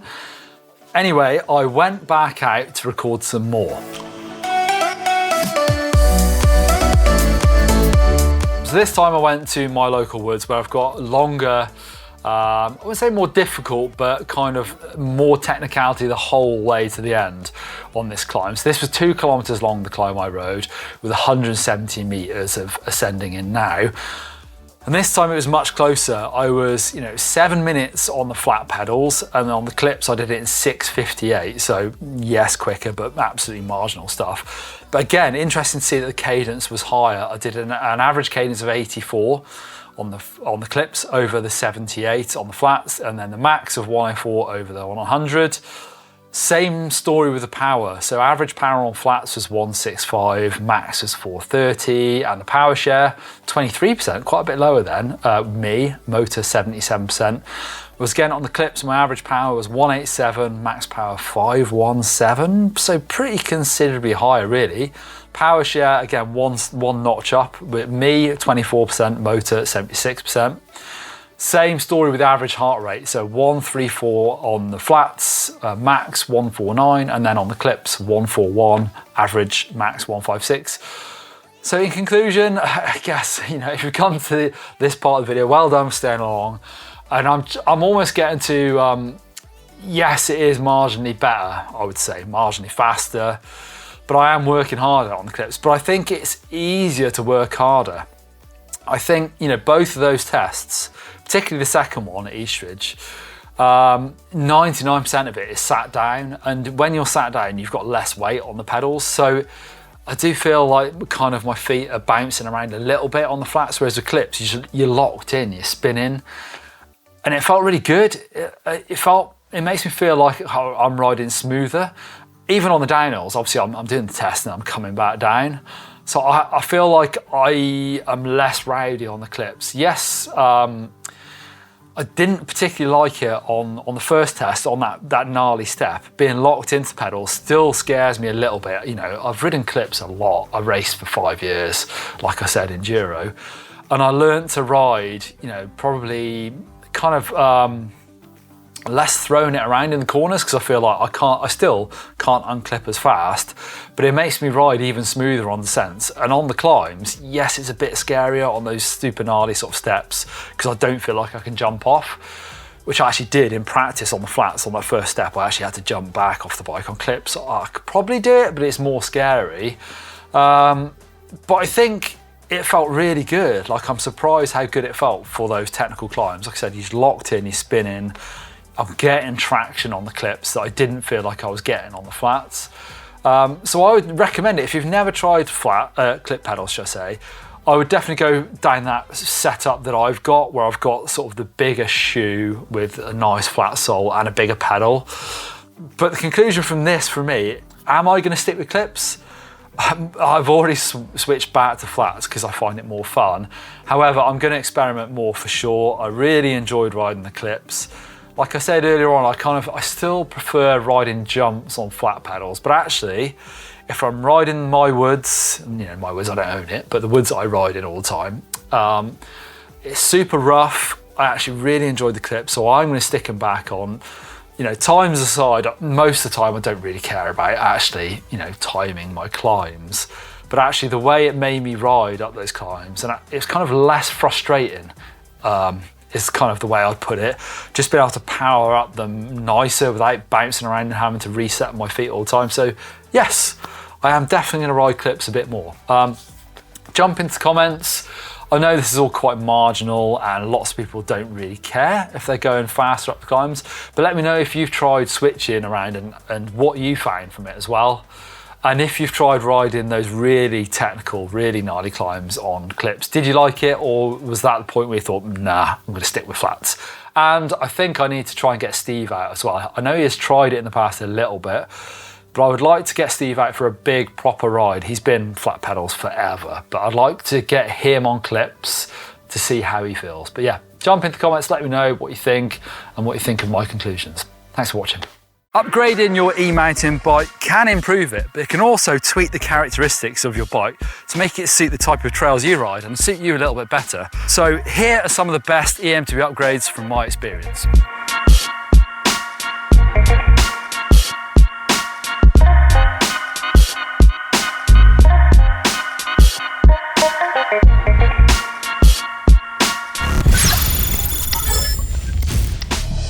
I've got to start the video by saying that most e-mounted bikes that you buy now come as a really good package from stock. There might not be some big upgrades you can do to that bike to improve it. However, sometimes you can spend a little bit of money in the right place and it will make a big difference to how that bike rides.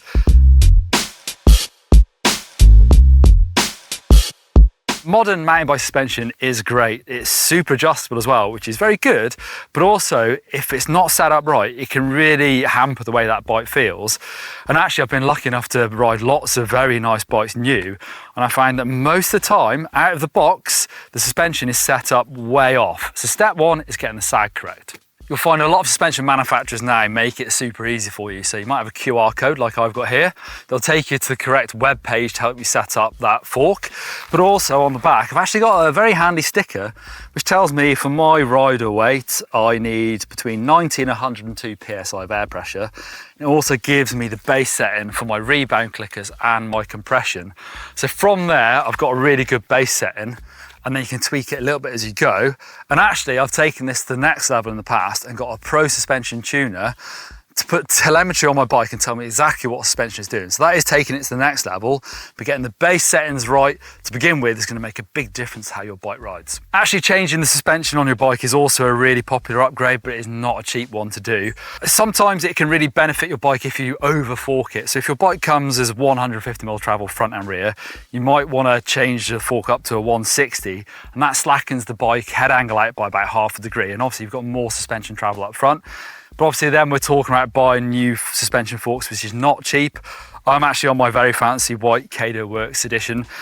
The non-Works bike comes with a 150 rear travel 160 fork. This bike actually comes with a very expensive Fox Podium 170 fork.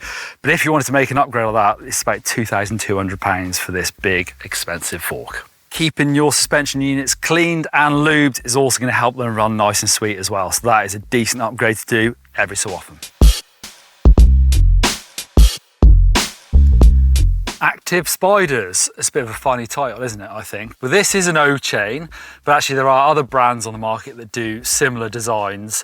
And also actually there's a couple of rear hubs, Z13 and DT Swiss, that now offer something that gives you the same performance benefits. Basically this O chain lets my chainring float or rotate around, and on some suspension designs that actually frees up that suspension to let it move into the travel a little bit better, because particularly on bikes with a lot of chain growth, what that means is that as the suspension goes into the travel, it's actually going to pull on this chain, and with your weight on this crank, that tension on the chain actually restricts that suspension going in a little bit, and this chainring then rotates backwards to free up that chain and let the suspension move in easier.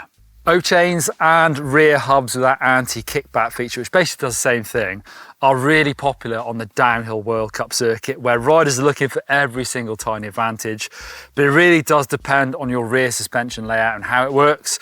On my white Kato, it really does make a marginal difference, if anything, so it might not be a worthwhile upgrade for everybody. For me, I like to have the most powerful, sharpest brakes. And it feels to me like the industry has stepped its game up in the last few years. You've got things like SRAM Mavens, which are really powerful. And actually they're trying to keep up with people like Trick Stuff, who for me used to have that title of the most powerful brakes out there. But nowadays, a lot of bikes do come with really great brakes on them. But if you want to upgrade anything to get more powerful brakes, you can sometimes go down a slightly cheaper route of just getting bigger rotors. On the front of my bike, I've got a 220mm rotor, which is massive. And actually, bigger discs are great for longer descents, so they don't heat up as much, but also you just have a larger leverage ratio, so it's going to give you a more powerful brake. You might need one of these 20mm adapters to bump up from a 200 to get that extra stopping power. And I've actually got a 200mm rotor on the back as well, so really powerful brakes front and rear. Right, tyres, of course, there are so many options, so it's impossible to give a blanket recommendation. But I'm lucky to be here in Spain, just for a few days of riding my bike.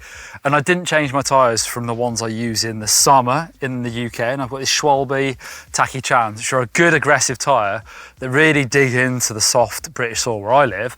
But actually here is great as well. It's quite sandy in these conditions. So as you can see, the big square knobs are very good for digging in. However, I think it's a really nice upgrade is to have some, different options for tyres. So actually sometimes I use a Schwalbe Albert, which is a lower profile tyre. So if I'm riding somewhere that is hard packed, or if I'm doing epic rides, it's a lower profile, faster rolling tyre, and it can make quite a big difference on how much battery you're using, how much effort you're putting into how fast you're rolling.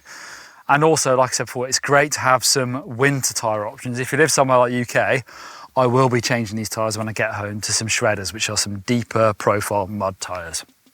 There are other tyre related upgrades that people go for, like tyre inserts that will go inside your tyre, and they're designed to give you more puncture protection. But I've had varying degrees of success with them, and I've still had punctures, and you've got that added weight and faff as well. So I find it much more successful to just have the right sort of weight protection tyre on. So actually, as you can see on my bike, I've got the downhill casing rear tyre and a trail casing front. So the rear tyre is really nice and strong, and it really doesn't rip. I've not ripped one of those tyres. But if you do, tubeless is a thing to go for. So if you're still running tubes in there, definitely that's an upgrade worth looking into. It's messy, yes it is, it's a bit tricky to begin with, but once you've got the techniques nailed for it, it's definitely an upgrade because you won't be getting punctures half as much. But you'll also need a pressure gauge, because it's well worth checking your tyres every time because they do go down a little bit with tubeless, and you'll need just some plugs to fix your tyre if you do put small holes into it. A bit like tyres, wheels need to match the type of trails you ride and your riding style as well. So dropping loads of money on the upgrade of some super lightweight, very expensive carbon fibre wheels might not give you the gains you're expecting if you're, say, a heavier rider that does massive drop-offs and you want a bit of give in your bike. It's not to say that necessarily the carbon fibre, the material, is to blame, because it all works together. The rim width, the tension, the materials. Actually, wheels are quite complicated, and you can get all those different characteristics with all different materials as well. Good quality hubs will have durable free wheels that run really well, and cartridge bearings as well. So when the time comes for the bearings to be replaced, you literally knock them out, stick a new one in, and they'll feel like new. A really good place to start here is looking at manufacturers' websites, because they'll give you an idea of what those wheels have been designed for. And you'll find, particularly for e-mountain bikes, a lot of downhill and enduro wheels are eMTB approved, like my Industry 9 EN carbon wheels. They have a premium carbon rim that has a lifetime warranty. They have these aluminium spokes that directly thread into the hub, are super strong, and like I said, they're e-bike approved. They also have this duo concept rim design. So actually on the front rim, you have different carbon layups. It's more compliant, which is great for your wrists. And on the rear, you have a stronger rim.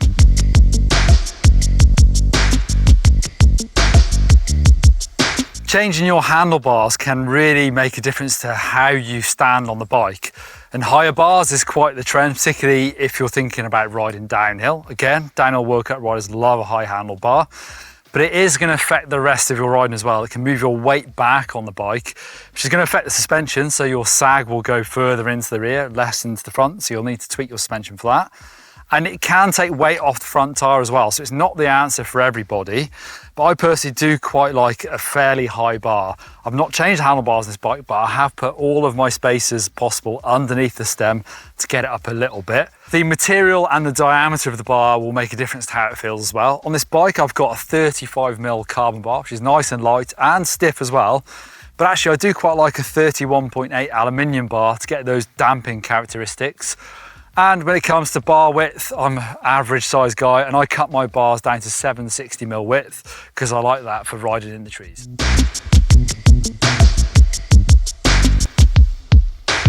Winter in the UK can be a challenging time to be a mountain biker, so I'd recommend going to Spain for a few days. But if you can't do that, well, you can at least thwart the darkness with a good set of mountain bike lights, and that opens up so much more riding time as well. I also think these are actually really good motivators for getting me out onto the trails when it's wet and cold and dark, because it's actually really good fun and it gives you so much more available time to go riding. Plus I like keeping on top of my fitness outside rather than in the gym. But what I've learned is that actually to get the most out of it, you need 2 lights. So one up on the handlebars and then one on your head as well. Because you quickly realise that actually your bars aren't facing where you're looking a lot of the time. So what I go for is a big, powerful light up on the bars where the weight doesn't matter. And obviously the more powerful, the better for this really. They can get expensive, but if you're serious about it, like I say, especially if you're somewhere like the UK, it really makes it much more possible to ride all year round. Then get a big one for the bars and then get a lighter one for your head, because then you can look exactly where you're going and then get out with your mates, have some fun, enjoy the winter. When it comes back to summer, you'll be so much better and fitter. You'll have made the most of that dark time. I think a nice accessory to have is a GPS-enabled bike computer or watch. Yes, you can probably use your phone for this as well, but these, in my experience, have way more accurate GPS and also hundreds of bike-specific features. And you can even sync these with your third-party apps like Strava, so you can keep an eye on your segments, and they're really great for planning rides and then navigating on them. If you want to keep track of your training across all kind of different exercises, then watches are great for that. I track my runs, my rides. It even gives me a score for my sleep quality and gives me training tips as well. They're really good for safety as well. Both of these devices have instant recognition, so it'll know when you've fallen off. And if you don't disable it at a certain time, because you can't, then it'll send a message out to your emergency contact list. You can even use both of these for live tracking as well, so you can share a link on your WhatsApp to your loved ones so they can see exactly where you are. If you like doing longer rides, then the best option is a computer up on the bar, so you can follow that turn-by-turn navigation.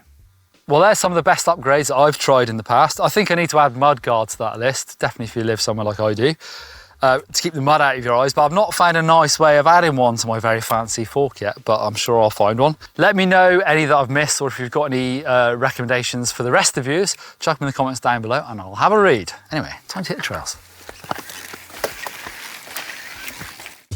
It's true on e-bikes you can ride faster and further in the same amount of time, and I think they're a lot of fun.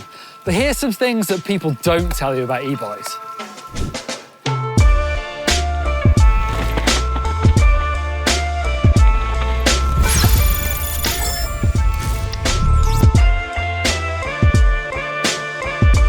So heavier bikes actually feel really good on rough terrain. Just that extra weight means they've got really good momentum, and also the suspension works really well, so you've got more sprung mass, so it's just easier for the suspension to move in. Yeah, of course, lighter bikes are going to feel better and quicker to accelerate and more nimble on the trail.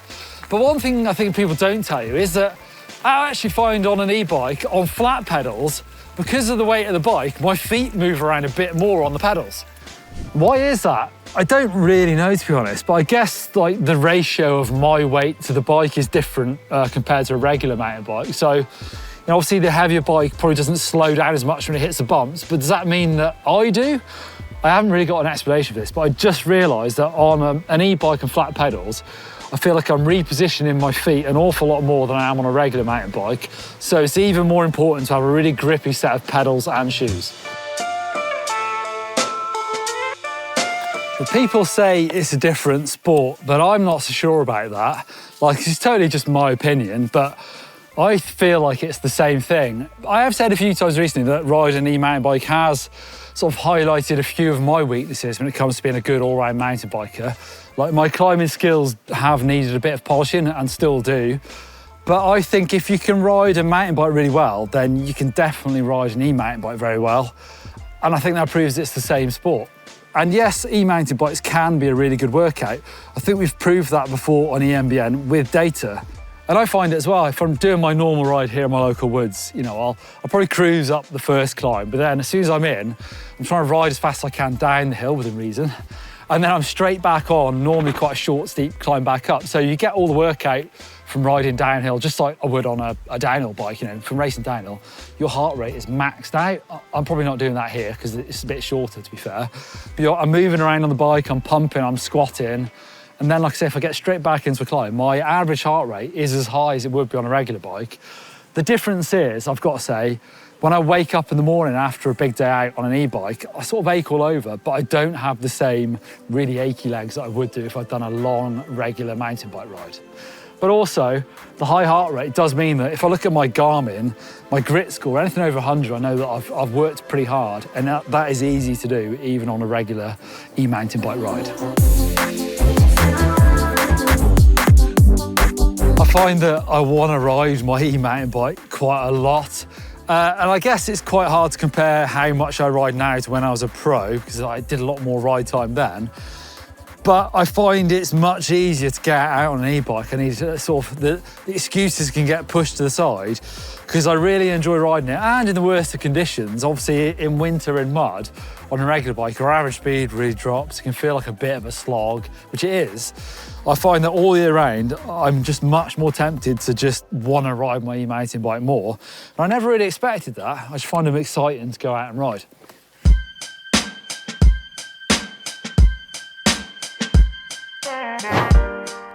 Right, how much do they cost to own and run when compared to a regular mountain bike? If we sort of ignore the cost of purchase, because they are a bit more expensive because of the motor and the battery system, but just to run them.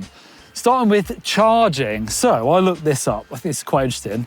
And this assumes a few things, because it depends where you are in the world, how much your energy costs. But if we are assuming an approximate cost in the UK of 26.35 pence per kilowatt hour, so I have an 800 watt hour Bosch battery inside here. So to charge that from completely flat is going to cost me around 21 pence, which is the equivalent of 28 cents US dollars. But obviously most of the time I don't ride it completely flat. So, you know, it's probably costing me something like 16 or 17p to charge this thing. But that assumes that you're charging it with that rate. Some people have like overnight EV off-peak tariffs, so it might be even cheaper than that. Or for extra smugness points like I did over summer, I did that off-grid charging video where I used a solar panel and a big battery to charge this for free, if you ignore the costs of that kit. But once you've got it, I do find it really useful. In the summertime, when you can see the sun, actually, I stick it outside and charge it off the sunshine. But that big nuclear reactor in the sky doesn't seem to be around at the moment. Other consumables like tyres, drivetrain and brake pads. Definitely, I find that I'm replacing brake pads more often, but not a crazy amount, maybe buying an extra couple of pairs a year. And I found them for about £22 a pair. So let's say an extra 50 quid in brake pads. Like I said, definitely guessing here, so don't shout at me in the comments, but I'd love to hear your opinions, or if you've actually added up how many you use. More tyres, again, probably similar. I do find I get through rear tyres quicker, so maybe another couple of tyres a year extra if I ride the same. And obviously they can be expensive, but if you shop around, you can get a tyre for sort of 55, 60 quid, so a couple of those. And then drivetrain. Now, I am in the very lucky position here, I'll definitely admit that. Working for EMBN, you know, the way we are supported by partners like White, we are lent bikes to use for generally about 12 months, and then it'll be replaced with something else. And I find that in a year's worth of riding on a bike, I don't ever wear through a drivetrain to the point where I need to replace any of it. So, you know, at the moment, I found that most of my bikes have come with SRAM Eagle transmission. And yes, it is definitely expensive. If you were looking to replace a GX cassette, for example, it's about £300. I think it's about 80 quid for a chain. Like I say, in 12 months of riding in horrible conditions, I find that I don't have to replace them, but I'm sure I would if I kept riding a bit longer. However, obviously there are other options like Shimano Link Glide, which is heavier because it's a steel cassette, but it is much more hardware. It's 11 speed compared to the 12 speed. So that also means the chain's going to be stronger. And I have found some bargains. I found a cassette for 80 quid and a chain for 18 quid online. So that doesn't have to break the bank. And I'd love to try that stuff. Hands up, I've not tried Link Glide yet.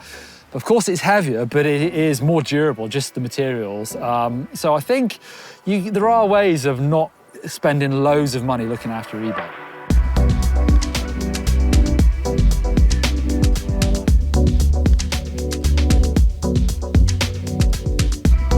Is it possible to ride without a battery? Yes, I've done it. Is it worth it? I don't think so. Obviously, again, it's in my opinion. So I rode at the bike park, took the battery out, I saved like, I think it was 6 kilograms taking out the big 900 watt hour battery. So the bike felt different, but if I'm honest, it just wasn't worth it. Like I said before, pedaling through a motor, we haven't got assistance. Even going downhill doesn't feel that good. And there are a lot of occasions when you just want a little bit of power to get up stuff. So I don't think it's worth it, in my opinion.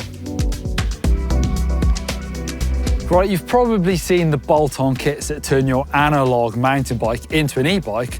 Well, now we've got the opposite. You can turn your e-mountain bike into a regular bike. Although this kit might be a bit niche, there is a company now called Crank E, and they say that Crank E eMTB adapters are a versatile component to enable riders to create a lighter analog bike by transforming their e-mountain bike. It's the best of both worlds.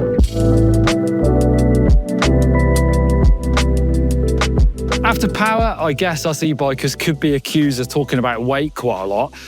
And I do think it is fairly important. I've definitely got the opinion that if all things are equal, I would like a lighter-ish bike. So anything below 25 kilograms to me seems about reasonable, but it totally depends what you're using the bike for. And definitely, when you look at the spec of a bike, the actual claimed weight might not tell you the whole story. For one, obviously, they never put the pedals on, so that weight is without pedals. But also, take a look at the specs of the parts that come on it. There's an awful lot of trail e-bikes that come with lightweight tyres, trail tyres, which do suit some people, but they're not going to suit everybody. If you're a heavier rider, or you ride rockier or gnarly terrain, then a trail tyre probably isn't going to offer you enough protection. So when you then start putting gravity casing tyres on, they can weigh 200 or 300 grams extra each. Obviously, add that up together, and you're talking about half a kilogram of rotating mass on the bike, which can make a difference to how that bike feels.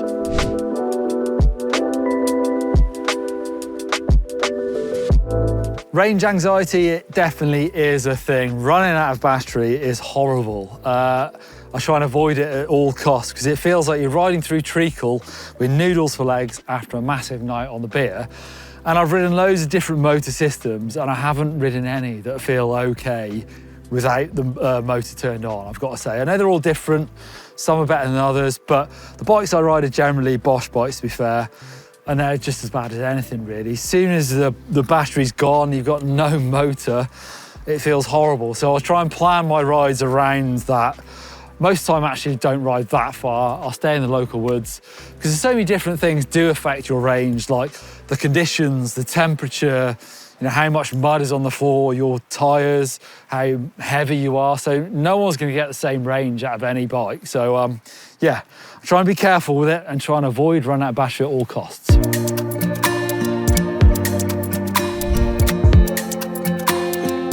Now, for the most part, e-bike motors aren't serviceable. There are some exceptions to that. I think Yamaha and Bafang both offer some service kits. So that is definitely a bit of a problem with the industry. I actually made a whole video on this where I went to visit the e-bike motor centre to get their take on the matter. And I also made a video about buying a second-hand e-mounted bike. Is it too risky? And actually I got some reassurance that you can get motors fixed, even if it's not that easy to do it yourself. But obviously, if you bought the bike new, most bikes nowadays come with a 2-year warranty. So if anything goes wrong, go back to the place you bought it. In that video I did on motors, I did a survey of the viewers, which I'll bring back up again because I do think it was quite interesting. We asked how many people have had a problem with their motor, and actually 64% said they've never had a problem, 23% yes, but I've had it fixed under warranty, 7% said they've had their motor repaired outside of warranty, and only 6% said yes, but it was unrepairable. So I know 6%, it's still quite a number of people, but in the scheme of things, those people, I guess, would have to look at buying a new motor or find a second-hand one. So I don't think it's that bad, but definitely let me know in the comments down below if you agree with me that, you know, these motors have things like bearings and seals inside, that they should be serviceable by the end user. I'd love to know your views down below. And again, jump in the comments if you've ever had any good or bad experiences with e-bike motors and having them fixed. So there's some of the things I think they don't tell you about e-bikes. Jump into the comments down below if you think I've missed anything. And I'm just about to get on my bike, get warmed up in this horrible, sloppy, muddy conditions. Are wheels the ultimate upgrade to your bike? Well, they can be, but there's lots to consider when making the choice. Wheels make a real difference to the riding characteristics of your bike, especially when considering the tyres as well. So today I'm going to meet a shop mechanic to find out about some of the most common wheel problems, then talk you through different build wheels to give you some pointers in what you should be looking for if you're replacing or upgrading your wheels.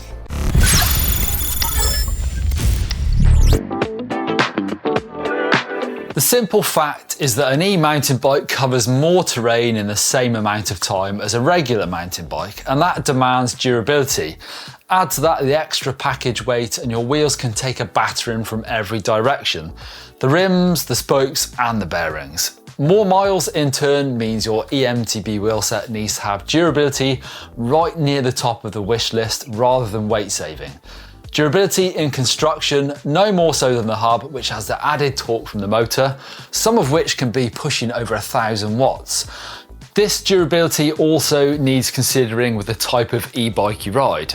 An eMTB that will be riding smooth forest trails or flow tracks will not need to be of the same strength as one that, say, will be tackling very steep technical terrain in both directions.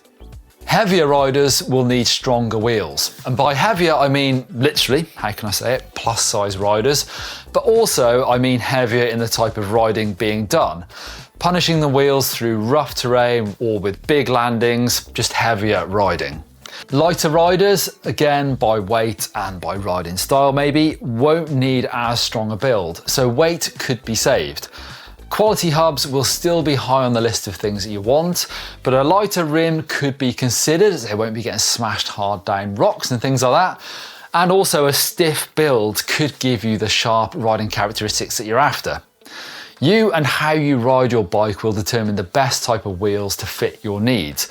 So it doesn't mean that spending the most money on wheels will get you the best set. It means to truly upgrade your bike and riding experience, you should try and buy the best wheels that give you the performance that you want. More than anything, a good quality wheel set should add up to a major upgrade of an eMTB that comes with a budget wheel set. And don't overlook that they should give you more reliability and serviceability than a cheaper wheel set. Now I'm here at Stiff Mountain Bikes in Bristol to meet some people who sell and service bikes and wheels to get some advice.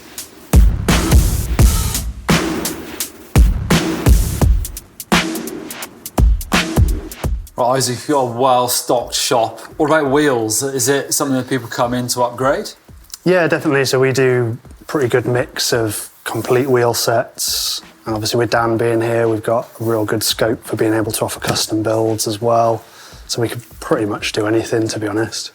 And could you put like a price on like the average spend? Are people spending, big money on aftermarket wheels? Yeah, it varies. Like if you're looking at maybe like an aluminium wheel set, 500-600 quid, it's going to get you something pretty decent. If you're looking at carbon rims, that obviously pushes the prices of stuff up a little bit. So, 1,200, 1,500 quid for a decent carbon wheel set is probably where most stuff's coming in.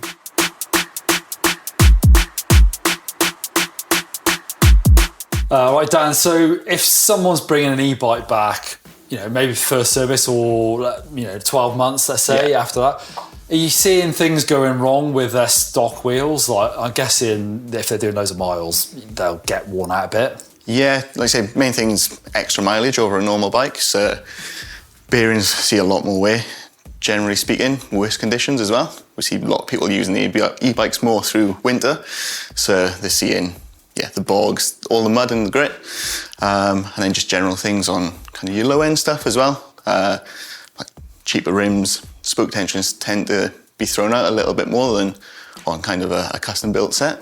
Are you quite often, straightening wheels and tweaking spoke tensions? Yeah, it's something we check on most of the bikes come through for service, whether that's your 12-week first service or, like I say, your annual kind of full service. Sometimes you'll need a little bit of a tweak. Other times it's spoke replacements or complete rebuilds. And as far as replacing bearings on hubs, pretty easy nowadays, knock them out, stick a new one in? Yeah, it seems like gone are the days of cup and cone. Everything from a decent level is all cartridge bearings, so relatively straightforward. Certain brands use kind of bespoke bearings, but generally speaking, it's your stock kind of off-the-shelf bearings. Going for an upgrade on your wheels can be more than just getting a nicer set of wheels for your bike that are longer lasting and easier to maintain. You might also be looking to tweak the overall feel of your bike.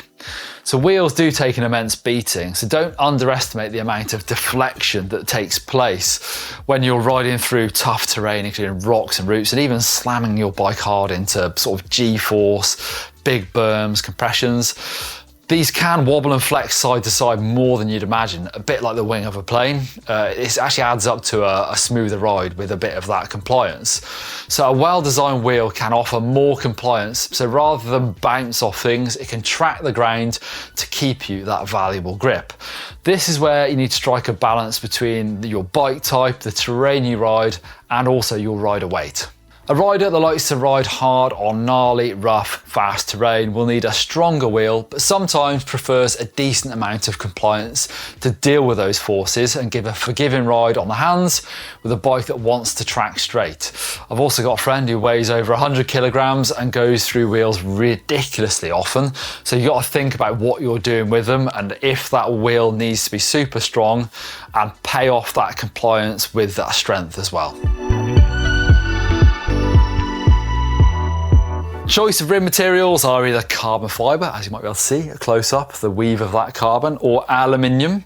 But it's really important to remember that that alone doesn't tell you how a wheel is going to feel. It's the design of those rims, it's the shape of them, but it's also how the wheel is built with spoke count or even spoke design. So definitely important to remember that. And also sometimes the magic of the rims might be hidden out of view. Actually, Industry 9, this grade 300 has a triple cavity inside that rim.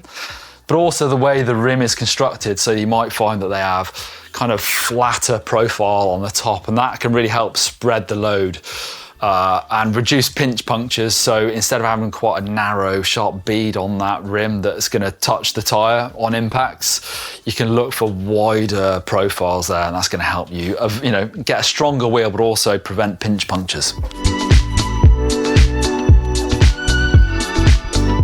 So Jacob, if we're talking about the different materials, is one tougher than the other? If someone is maybe like a really heavy rider, and I'm talking about not just their physical size, I'm talking about the way they ride a bike. If they're riding really tough trails, being really hard on their equipment, would you recommend, say, aluminium, or is there a choice for everyone out there from carbon and for aluminium? Well, carbon definitely has the highest strength to weight ratio between the two materials. So if a rider is hard on wheels, in general, carbon wheels are going to be stronger, particularly if you're talking about a wheel in the same category. Of course, one of the other differentiators in terms of both carbon and aluminum is the failure mode. So carbon rims are basically, they're completely okay until they're not. Whereas so a carbon rim typically will, in terms of impact mode, will take if we're doing drop testing, for instance, we'll take a larger and larger hit until the material fractures, at which point it is no longer rideable. Whereas an aluminum rim at a significantly smaller impact will start to dent, and as you increase the load, the dent or the impact damage will become greater. Eventually, the aluminum rim also will have a catastrophic failure as well, or would fail as well. But it's a very different failure mode. On our carbon fiber wheel sets, we do offer a lifetime warranty on the product. So that is for the original owner, and basically as long as the wheel's being used as intended, we'll cover the wheel set.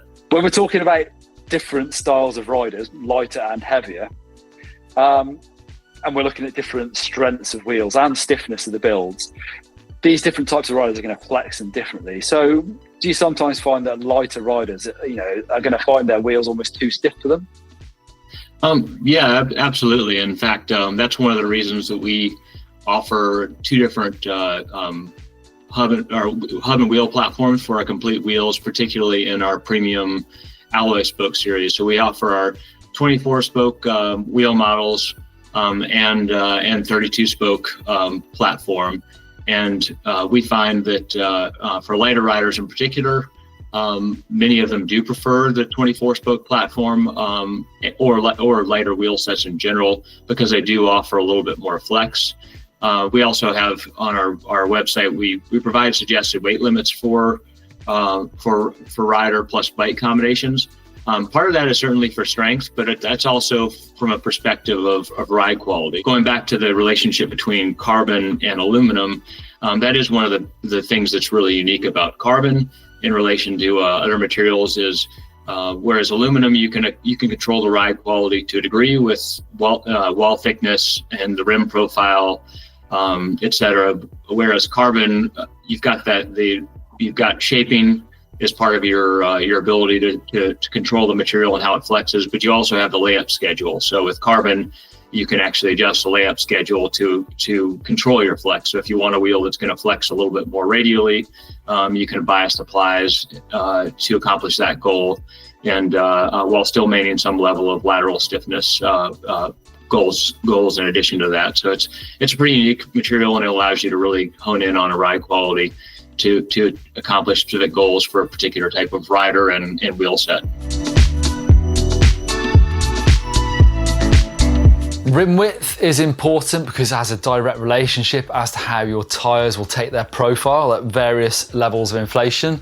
And the important one really here, and the one that everyone talks about, is the internal rim width. So that is where the tyre contacts with the rim. Obviously, key to this is the type and the volume of the tyre that you choose as well. We think most full suspension eMTBs running 2.4 up to 2.8 tyres are best suited to 30 to 35 mil inner rim widths. So an important part of e-mountain biking is that contact patch of the tyre on the ground, particularly for things like technical climbing. So it's important that you get that rim width right for your tyre so that you end up with that right contact patch as well. Also, a rim that is too narrow or maybe even too wide will compromise the shape of that tyre, and too narrow for your tyre size, and you actually risk your tyre stability. So actually the tyre can roll just that bit easier. So thinking about all those points I've just mentioned, let's take a look at this wheel. So this is an Industry 9 EM350, has a 35 mil inner rim width. So that's pretty good for tyres up to 2.8 to give them the support they need. But also, so these are carbon fibre rim. The layup of these rims, so how they're pieced together, sort of, it's been designed in with thoughts of that increased frame and rider weights, and also that wider bead wall to give you better protection for the tyres. So this carbon wheel set in 29 weighs in at 1,870 grams. Whereas, let's take a look at a wheel with an aluminium rim. So these are the Industry 9 Grade 300. It's actually an inner rim width of 30 mil on these, but they're super strong. They've got a triple cavity design inside that rim as well. So really designed to be, like I said, super strong, but also deal with like severe impacts and stop these wheels deforming. Now these are slightly heavier. They're weighing at 2,090 grams. Don't also forget that tyres and cassettes will affect the system weights of all this thing, but a tough tyre set, if you're looking at downhill tyres that designed for riding through super tough terrain, they're also going to protect your wheels as well, but they could weigh up to 3 kilograms for the pair. Tubeless, in my opinion, is definitely the way to go. So it's important that your eMTB wheel set is tubeless compatible, because then you can run lower pressures if you want. They're less prone to pinch flats and they're easier to fix with plugs. And there is a slight weight advantage as well. But we've got loads of videos on the subject. If you want to learn more, I'll leave a link down below. Now to the hubs, and actually the rear hub in particular, if we're looking at the free hub. So quick engagement on that free hub means you can get the power down really quickly, which is nice if technical climbing is your thing. These Industry 9, the Hydra free hub has a 690 points of engagement. You can hear that. It's crazy how small the distance is between the clicks. The teeth on this Hydra free hub as well are made from steel that's pre-hardened before they were laser cut, and they're as strong as hardened tool steel, so they're likely to last a long time. Proper maintenance will extend the life of your hubs, so bearings will need re-greasing and actually replacing as well to keep your hubs running as good as new. So everything is fully serviceable in here. So if you're looking to upgrade your wheels, make sure that it's easily done, and then your hub will literally feel like new.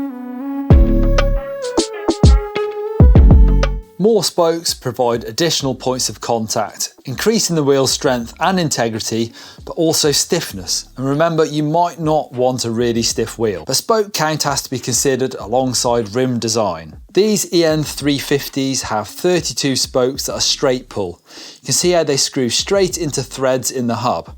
Incidentally, they're also available in 11 different colours if you want to go mad customising your bike. There are other spoke attachment methods like J-bend that impact the ease of service and the overall strength of the wheel. Finally, the price of your wheel set will depend on the technology and the brand. The level of hub you choose, the rim material and the complexity of the spoke build will all affect the price. For reference, these EN350 wheels from Industry 9 in a 29 with one of the fastest engaging hubs out there are over £2,000 or dollars depending on the country, but they are top of their game in terms of quality and performance. Higher end wheels will offer better durability, lighter weight and advanced technology and may last longer, but there are solid options available at lower price points as well. The cheapest I found for an eMTB specific product was £350. Jump into comments down below if you are considering upgrading or replacing your wheels, and what are you thinking about on the rims? Are you going to use carbon or aluminium? Thanks for watching. What is the best width tyre for your e-mountain bike? Is it 2.4, 2.6, 2.8 or more? Well, today I'm going to try and find out. So I have two pairs of Schwalbe Magic Marys. The first set is my normal setup, 2.4 front and rear. And then I've got the biggest Magic Marys I could get my hands on. I've got a 2.6 front and a whopping 2.8 rear, all fitted to identical Industry 9 Enduro carbon wheels. They're going to be put through 2 laps of a technical trail to try and find the strengths and weaknesses of both sizes to try and help you make the decision.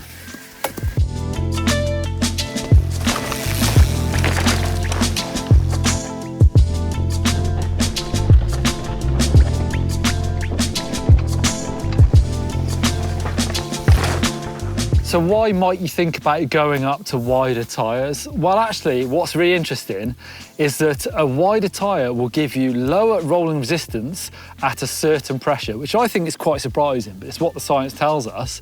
It's actually in cross-country mountain bike racing where we've seen their tyres get bigger and bigger. Obviously, they're on super lightweight bikes, but some of those riders are actually using 2.4 tyres, which is way bigger than they've ever used before.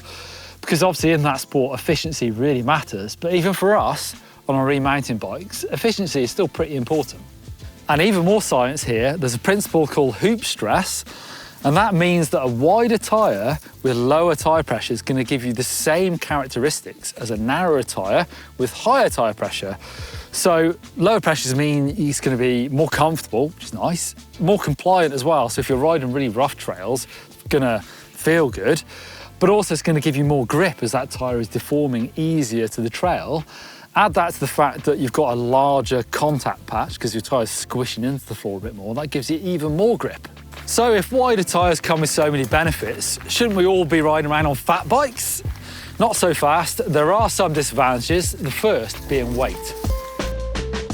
My thinner tyre combo of a 2.4 front and rear on mixed wheel size weighs in at 2,260 grams, whilst the fatter combo, the 2.8 rear and 2.6 front, weigh in at 2,425 grams. So not a massive difference in these tyres, but it is rotating mass right at the very edge of the rotation, so any difference will be felt when you ride. As with any bike setup, it is definitely a compromise, and with tyres, it's those things. It's the grip, stability, weight, control. And I've always thought that 2.4 is the right thing for me, but today I'm going to put myself to the test as well and actually see whether those lower pressure, wider tyres are going to ride better than I think these 2.4s are. So the test is going to be done on my local trails, a place obviously I know really well, and it's going to be a good mix of technical single track, both up and down. That actually can be really rough as well, kind of really rocky in sections, rooty and slippy, and actually you can feel it in compliance quite a lot. With lower tyre pressures, I should buzz over those a bit easier. And also split up with a few fire road drag climbs, so different surfaces. And I'm going to use my Garmin eMTB Edge to set some timing gates. That's going to give me different split times for each of those sections as well, up, down, different surfaces. So I should be able to tell on the clock which feels better, but also which is faster. Right, first lap is on my regular tyres, 2.4s with the same tyre pressures. So I run 24 PSI up front, 28 PSI rear. I will be able to lower those for the wider tyres for test 2, but first up, I will set a time on my normal tyres.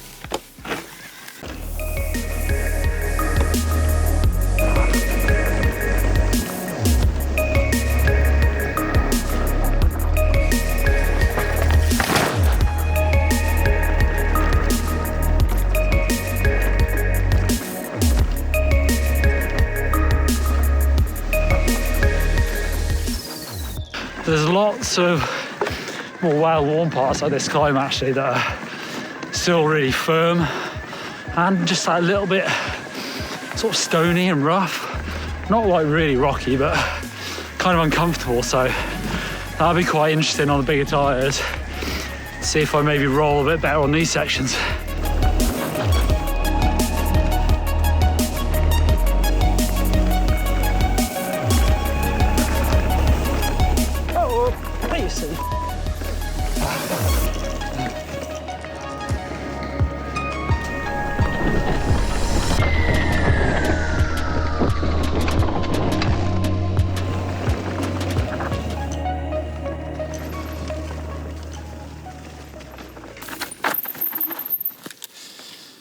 Right, first lap done on 2.4s, and it really mixed conditions, I've got to say that, in autumn. Some dry, some wet, some hard, some soft. So interested, felt really good. I think that's going to be hard to beat, get an improvement on those tyres, but it's time to swap wheels and try the fat tyres, see what the result is. Right, like I said before, with wider tyres, you actually need less pressure than narrow tyres to give you the same characteristics. It's actually called casing tension. And online, if you want to get into it, there are some online equations and calculators that will give you the pressures you need to get the same feel across different tyre widths. So I've run the numbers and it says for my 2.6 on the front, I need to be running 22 PSI.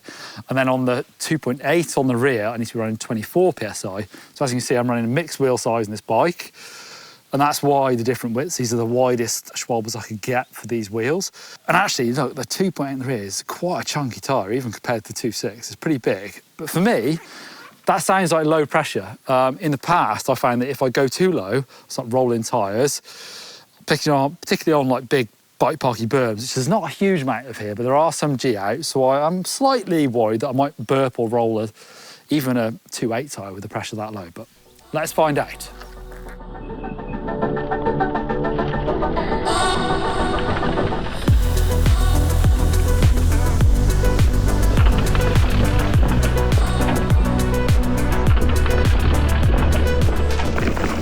Definitely over these little rocky bits, if it's the lower pressures and the bigger tyres together, feels less rough.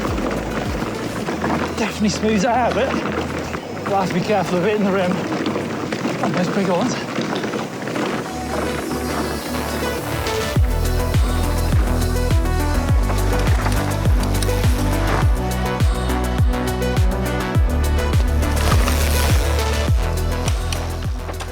So on those loamy ascents, it definitely, well, it feels to me like I'm more worried about the bigger tyre floating and not sort of gripping.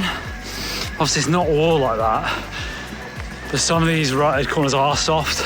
It doesn't feel to me like they dig in as much.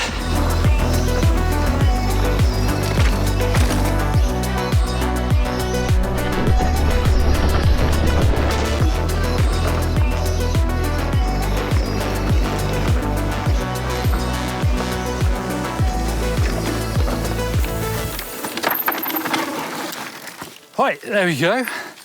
I'll sit down and dig into data, but feeling-wise, it's hard to tell. It definitely feels a bit floaty on some of the sections where you want to dig into the dirt, where it's really loamy and soft. It didn't feel as quick, but on other sections where it's a bit just rougher, you can feel the softer tyre, definitely. But whether it's faster or not, we shall have to find out. All right, I've caught my breath and I've delved into the data on my Garmin Connect for both rides. And also I've got those split times and an overall time, which I think are quite interesting. I can talk about how it felt as well. It's the first time I've ridden those different tyres back to back on the same trail, so it was interesting. Right, overall, I was faster on the narrow tyre, so I did it in 20 minutes, 49 seconds on my 2.4s. And then when I went up to 2.6 and 2.8, the wider tyres, I did an overall lap time of 21 minutes, 14. So not a huge difference, but 25 seconds or 25 seconds slower.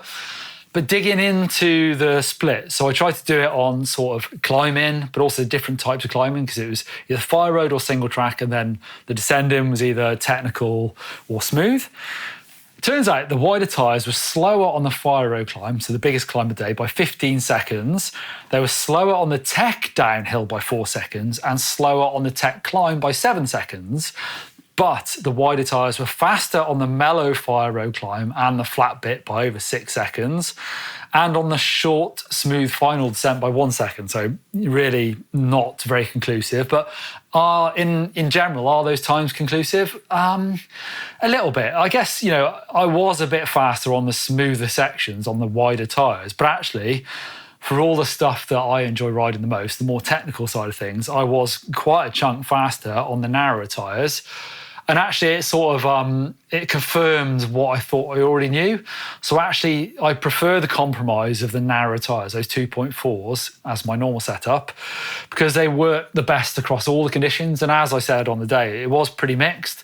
There was quite soft corners, which are pretty good fun, but needed a bit of grip for that. And actually, I felt like the 2.6s weren't as fast. I was kind of floating and not digging in. But also on the hard pack dirt, that's where the narrow tyres are possibly a compromise. You haven't got as much rubber on the ground, but I could still judge it well enough to not really be slower on those. But the main reason for me is actually on the bigger compressions, where I feel like it's quite a sort of a risky point of the ride. If I'm riding fast and I'm hitting a corner fast, that's when I really don't want my tyre to roll or burp, which if you hit it too hard, you'll pull the tyre bead off the side of the rim and it'll burp air out. But more dangerous than that is it can deform and it can sort of cause me to crash. So I'd much rather feel assured that my tyre isn't going to do that. So a 2.4 tyre with a reasonable amount of pressure in there, from my experience, is much less likely to burp. And in this shot on screen, actually, you can see this wasn't from my ride, but this is a good example of a really steep berm where you can push really hard into it. And even with a hard tyre, you can still pull it a bit. So I'd much rather have those tyres at a decent pressure. However, a good sort of overall compromise might be that you run maybe 2.6, 2.8 tyres in summer, where you don't have those softer conditions, and then a 2.4 in winter, where they're going to dig into the ground a little bit better, but that means you've got 2 sets of tyres. So up to you on that one. I think I'm happy to stay on my 2.4s all round.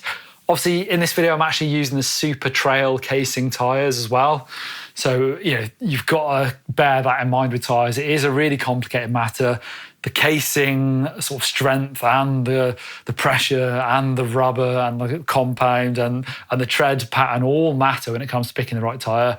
And heavier riders might want, a super gravity or a downhill casing tyre, whereas I often get away with a lighter trail casing tyre. So super complicated, which is probably why I've had to dig into a lot of these details in this video, but hope you've enjoyed watching it, and leave your comments down below on your tyre setup, what you prefer and what you might like to try in the future.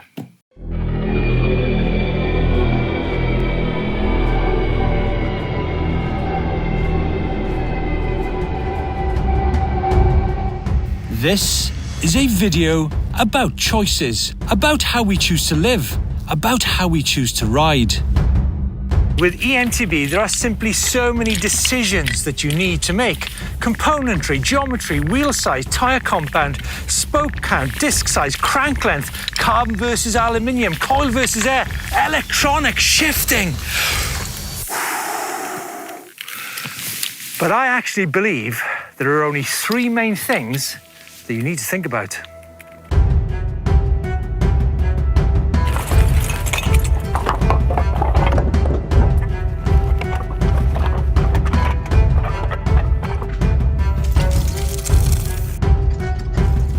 Yes, in order to satisfy the demands that your eMTB will face, you need to be thinking about the motor, the battery capacity, and also the suspension travel. I mean, after all, how much chaos do you like in your free time? Plus, of course, the trails you ride, the length of time you ride, your skill set. These are the factors that influence your choice of bike. Which is why we have come to this place to decipher the e-bike Enigma, a range of bikes as colourful and as complex as a geologic map of Wales, and a range of environments that are truly representative of e-bikes today.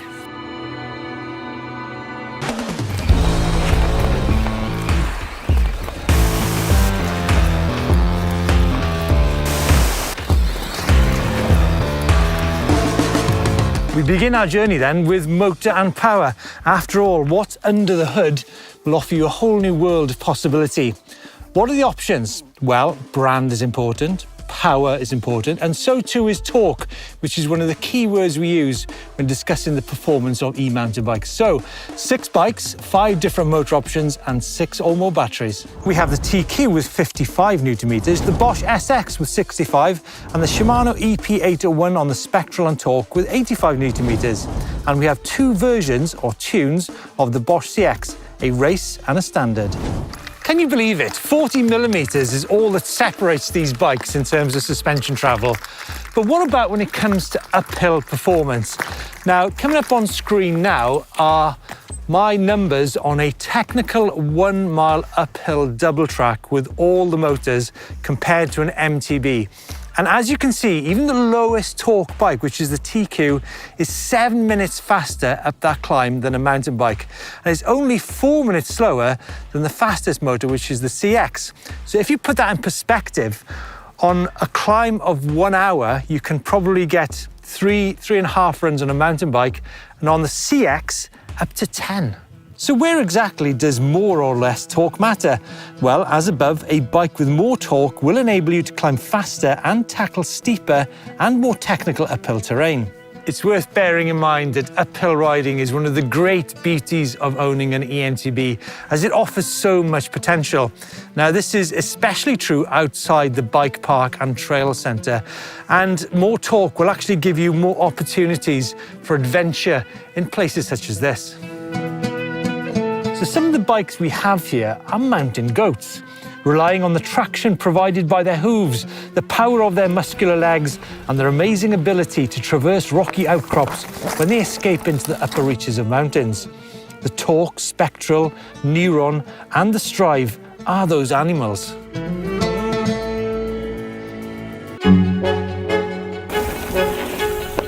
However, whilst upland, off-the-beaten-track style riding might suit higher torque bikes and certain riders, I still believe we have 2 types of animal: mountain goats versus cats maybe, the backyard-style bikes such as the Spectral on Fly, because when it comes to surfaces, that has a huge part in the performance of eMTBs.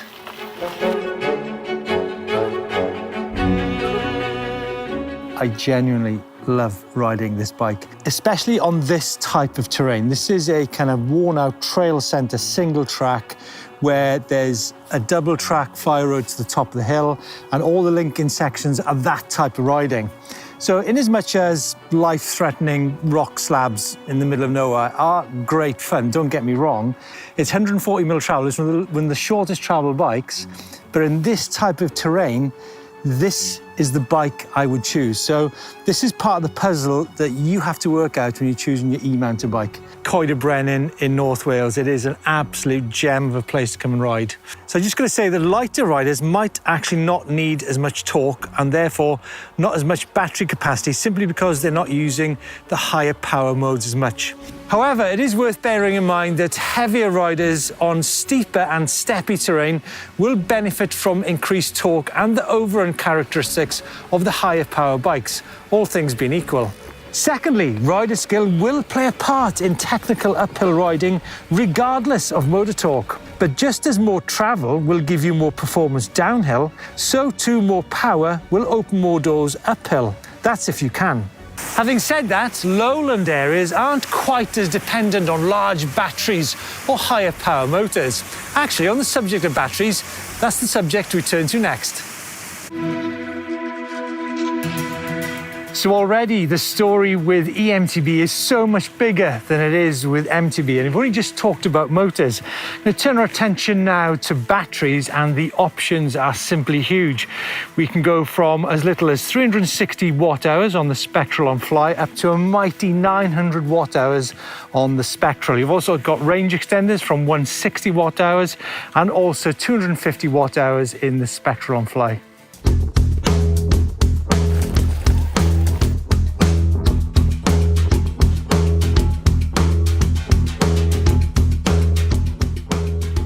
So when and where does battery capacity matter? Well, more watt hours or fuel in the tank, just like a car, actually gives you more range. The important question to ask is, does a lower power bike with a smaller fuel tank have just as much range as a higher power bike with a larger fuel tank? Well, it actually depends on the rider, the terrain, and the motor. The simple answer is no, not even when range extenders are added into the mix. You also have to factor in rider weight and, most importantly, the intended use. Now, coming up on screen are my numbers on a range of Canyon bikes with different motors and different battery capacities, riding in full power mode on mostly natural single track using soft compound tyres, and my rider weight is around 95 kilos. As you can see, a bike such as the Spectral On with a 900 watt hour battery has almost double the range as one of the lower power bikes with a lower capacity battery. Now, rider weight plays a huge part when it comes to battery range, and also so does terrain. Now, if you think about it, if you're riding steeper, more technical terrain, then you're going to be using the higher power mode a lot more. And say a 50 kilo rider will be getting up to double the range of a 100 kilo rider. Now, the Bosch range calculator is a fantastic tool to get an idea of how much range you'll be getting from different batteries. For example, this Neuron On here with a 750 watt hour internal battery with a Bosch CX motor, 50 kilo rider, you're looking at around about 51 kilometers on a mountainous tour, whereas a 100 kilo rider, about 32.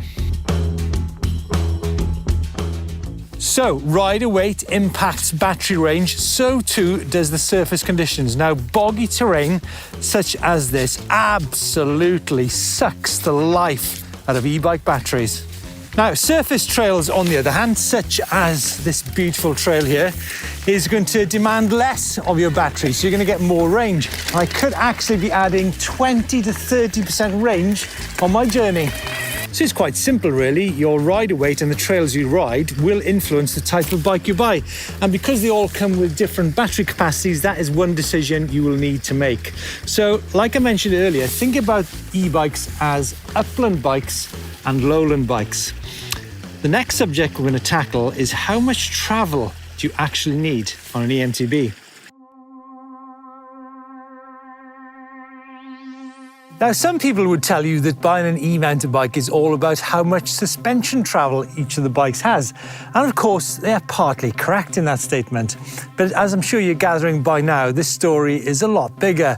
And when it comes to an e-mountain bike, the motor and the battery, your rider weight and the terrain does matter. Now, as I mentioned earlier, 40 millimeters is all that separates the longest travel bike from the shortest travel bike, and only 4 millimeters difference on the diameter. Nevertheless, in bike parks such as we have here at Anterstiniok, with loads of blues, reds and blacks and double blacks, what is up front, that is the fork, is the first point of contact. So it is very, very important when it comes to bikes which are aimed at trail centres and bike parks. So this really is where longer travel does come into its own. Front of house, so to speak, where the 180 forks, the 170 forks can soak up those rocks and those roots, those first points of impact. This is also where rider skill matters, obviously, just like uphill, but also as the trail steepens, so too the need for something with longer travel, also geometry that suits downhill riding. Hence, the Torque On and the Spectral On Fly are absolutely flat-out bikes for this kind of occasion. Tyres also matter, remember, in places such as this, but the bottom line, it's all about rider skill. It's been a while.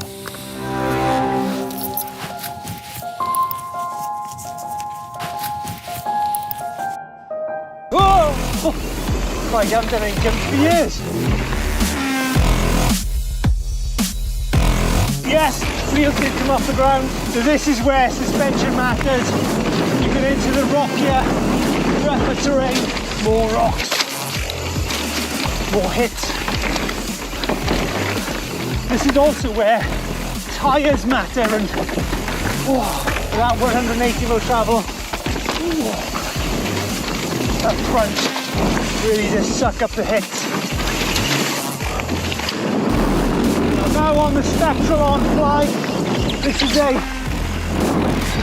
19 kilo bike. Really is made for these jumps, but it can also handle the rough stuff. Come into these rocks again. We've now got a single crown fork. It's got good geometry to deal with faster terrain, in the steps, in the rocks. What a beautiful bike to ride. Oh my word. Oh boy. I don't actually know what's more physically demanding, uphill or downhill. Luckily, all of these bikes do both. I guess it comes down to finding the sweet spot, finding combinations of what you like to do when it comes to riding. So returning to the beginning, lots of things matter, such as componentry and geometry and things like that. But in my eyes, when it comes to buying an e-mountain bike, three things: motor, battery, and suspension travel. King size chat about the power and torque of e-mountain bikes recently. In this video, we're going to take a look at the close relationship of the Tyre to the type of e-mountain bike you've got. Now, there's two ways of looking at this. You can look at it in an uphill scenario situation or also a downhill. Now, when it comes to uphill, a great Tyre on the back, which has got good compound, which has got a good tread pattern, good volume, will actually aid your climbing ability in technical terrain. Obviously, there's other things as well, such as your mode and your line choice and the strategy to climbs. But we're here in Coed-y-Brenin, and there's another side to the story as well, isn't there? It's a good variety of downhills here, Steve, as well. You've got a lot of hard pack, flowy, trail centre downhills, but also some pretty chunky technical descents as well. So it's a bit of everything. Yeah, so we're going to have a look at a range of trails, a range of tyres, to see what could be best for you and the type of riding that you do. Well, Steve has stitched me up because I am riding my white Kado, in fact an updated one with the Bosch CX. It's now got the 100 newton meters of torque and the 750 watts of power. And I usually run these lovely Schwalbe Magic Mary gravity tyres, as you can see on the front. But actually, Steve has stuck me with a Schwalbe Rick XC, which is a proper low-profile cross-country race tyre, in fact. So I think I'm going to find it spinning up on these techie climbs. We'll find out. That's a professional race tyre you got on there. Yeah, well, you could argue that Don's actually stitched me up by putting his soft compound 2.6 Magic Mary gravity ultra soft casing tyre on the back of my bike. As you can see, it only just fits in this Canyon Neuron on Fly, and that's because the bike is actually designed for more of a trail sort of enduro style kind of riding. And I think these low profile tyres will come into their own when we're descending a bit later in this type of environment. So we've come off piste to a bridleway. It's much more of a technical climb. It's wider, but then there is a piece up there which gets tight and it gets rooty, the kind of terrain you might not get in a typical trail centre.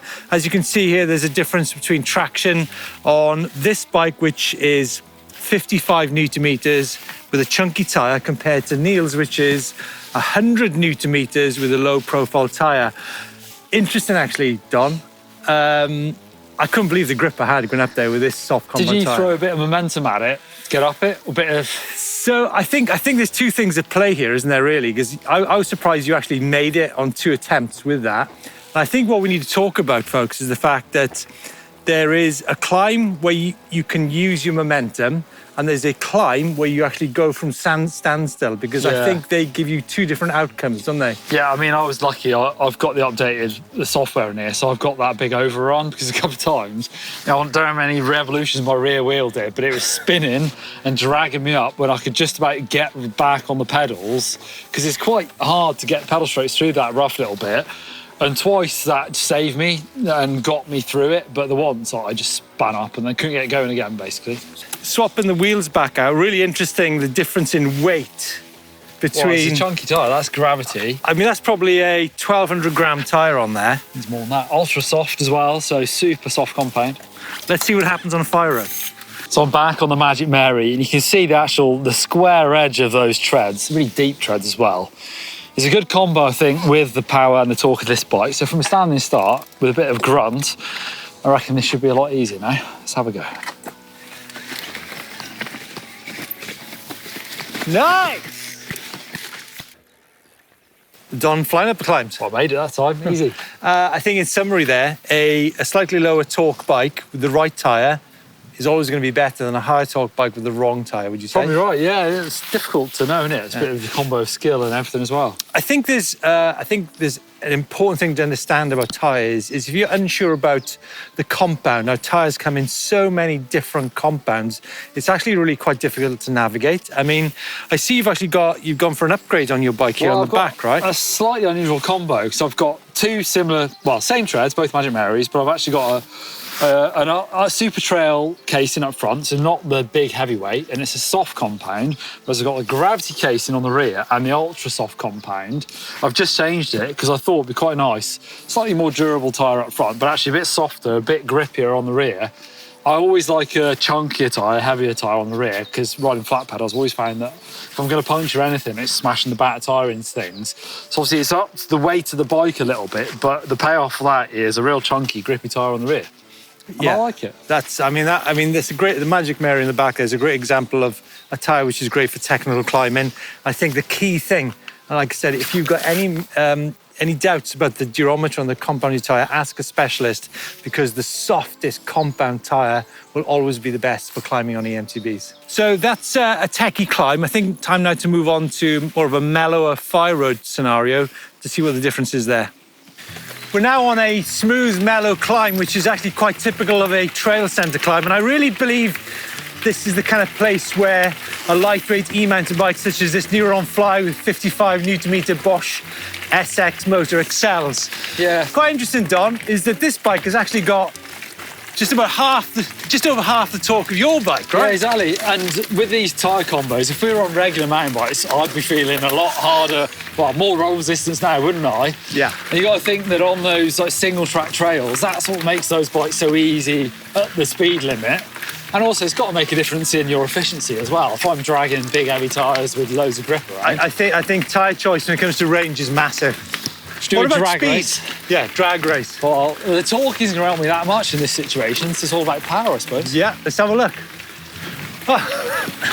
Hit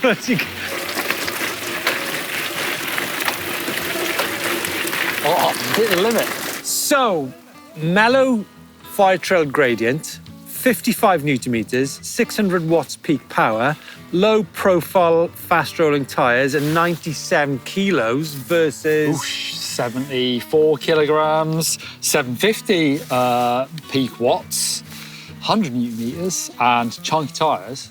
It's close, wasn't it? I think it was. Close. I think it was too close to call. I think, as you mentioned earlier, the effect on range might be quite noticeable. Yeah, I reckon, two bikes. Yeah. But I think it goes to prove that it is horses for courses.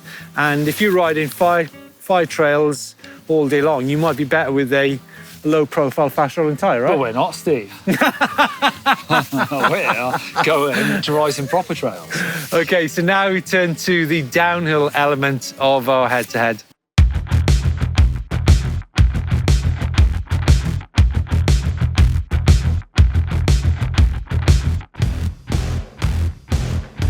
I tell you what, single track, gravel, mellow gradients, flying machine tyres, and also I can actually keep above 25 kph on this bike a lot easier. What about on that rock over there? So on these big rock slabs, they're quite wet as well, so you do need a bit of grip, but I've got a lot more sort of protection with these tyres. Not only are the tread a lot deeper, I've got a lot more rubber between the rocks and my rims, but also I've got the harder construction tyres as well, so I've got a lot tougher tyres and more grip on them, and it really works on these rougher, gnarlier sections. But what about above 25 kph? Over 25 kph, you do feel like you hit the wall a little bit. It'll push through a bit, but it's definitely not the most nimble feeling bike and tyre combo at high speed. So who's got the best tyre combo? Me. Who's the fastest rider? Me.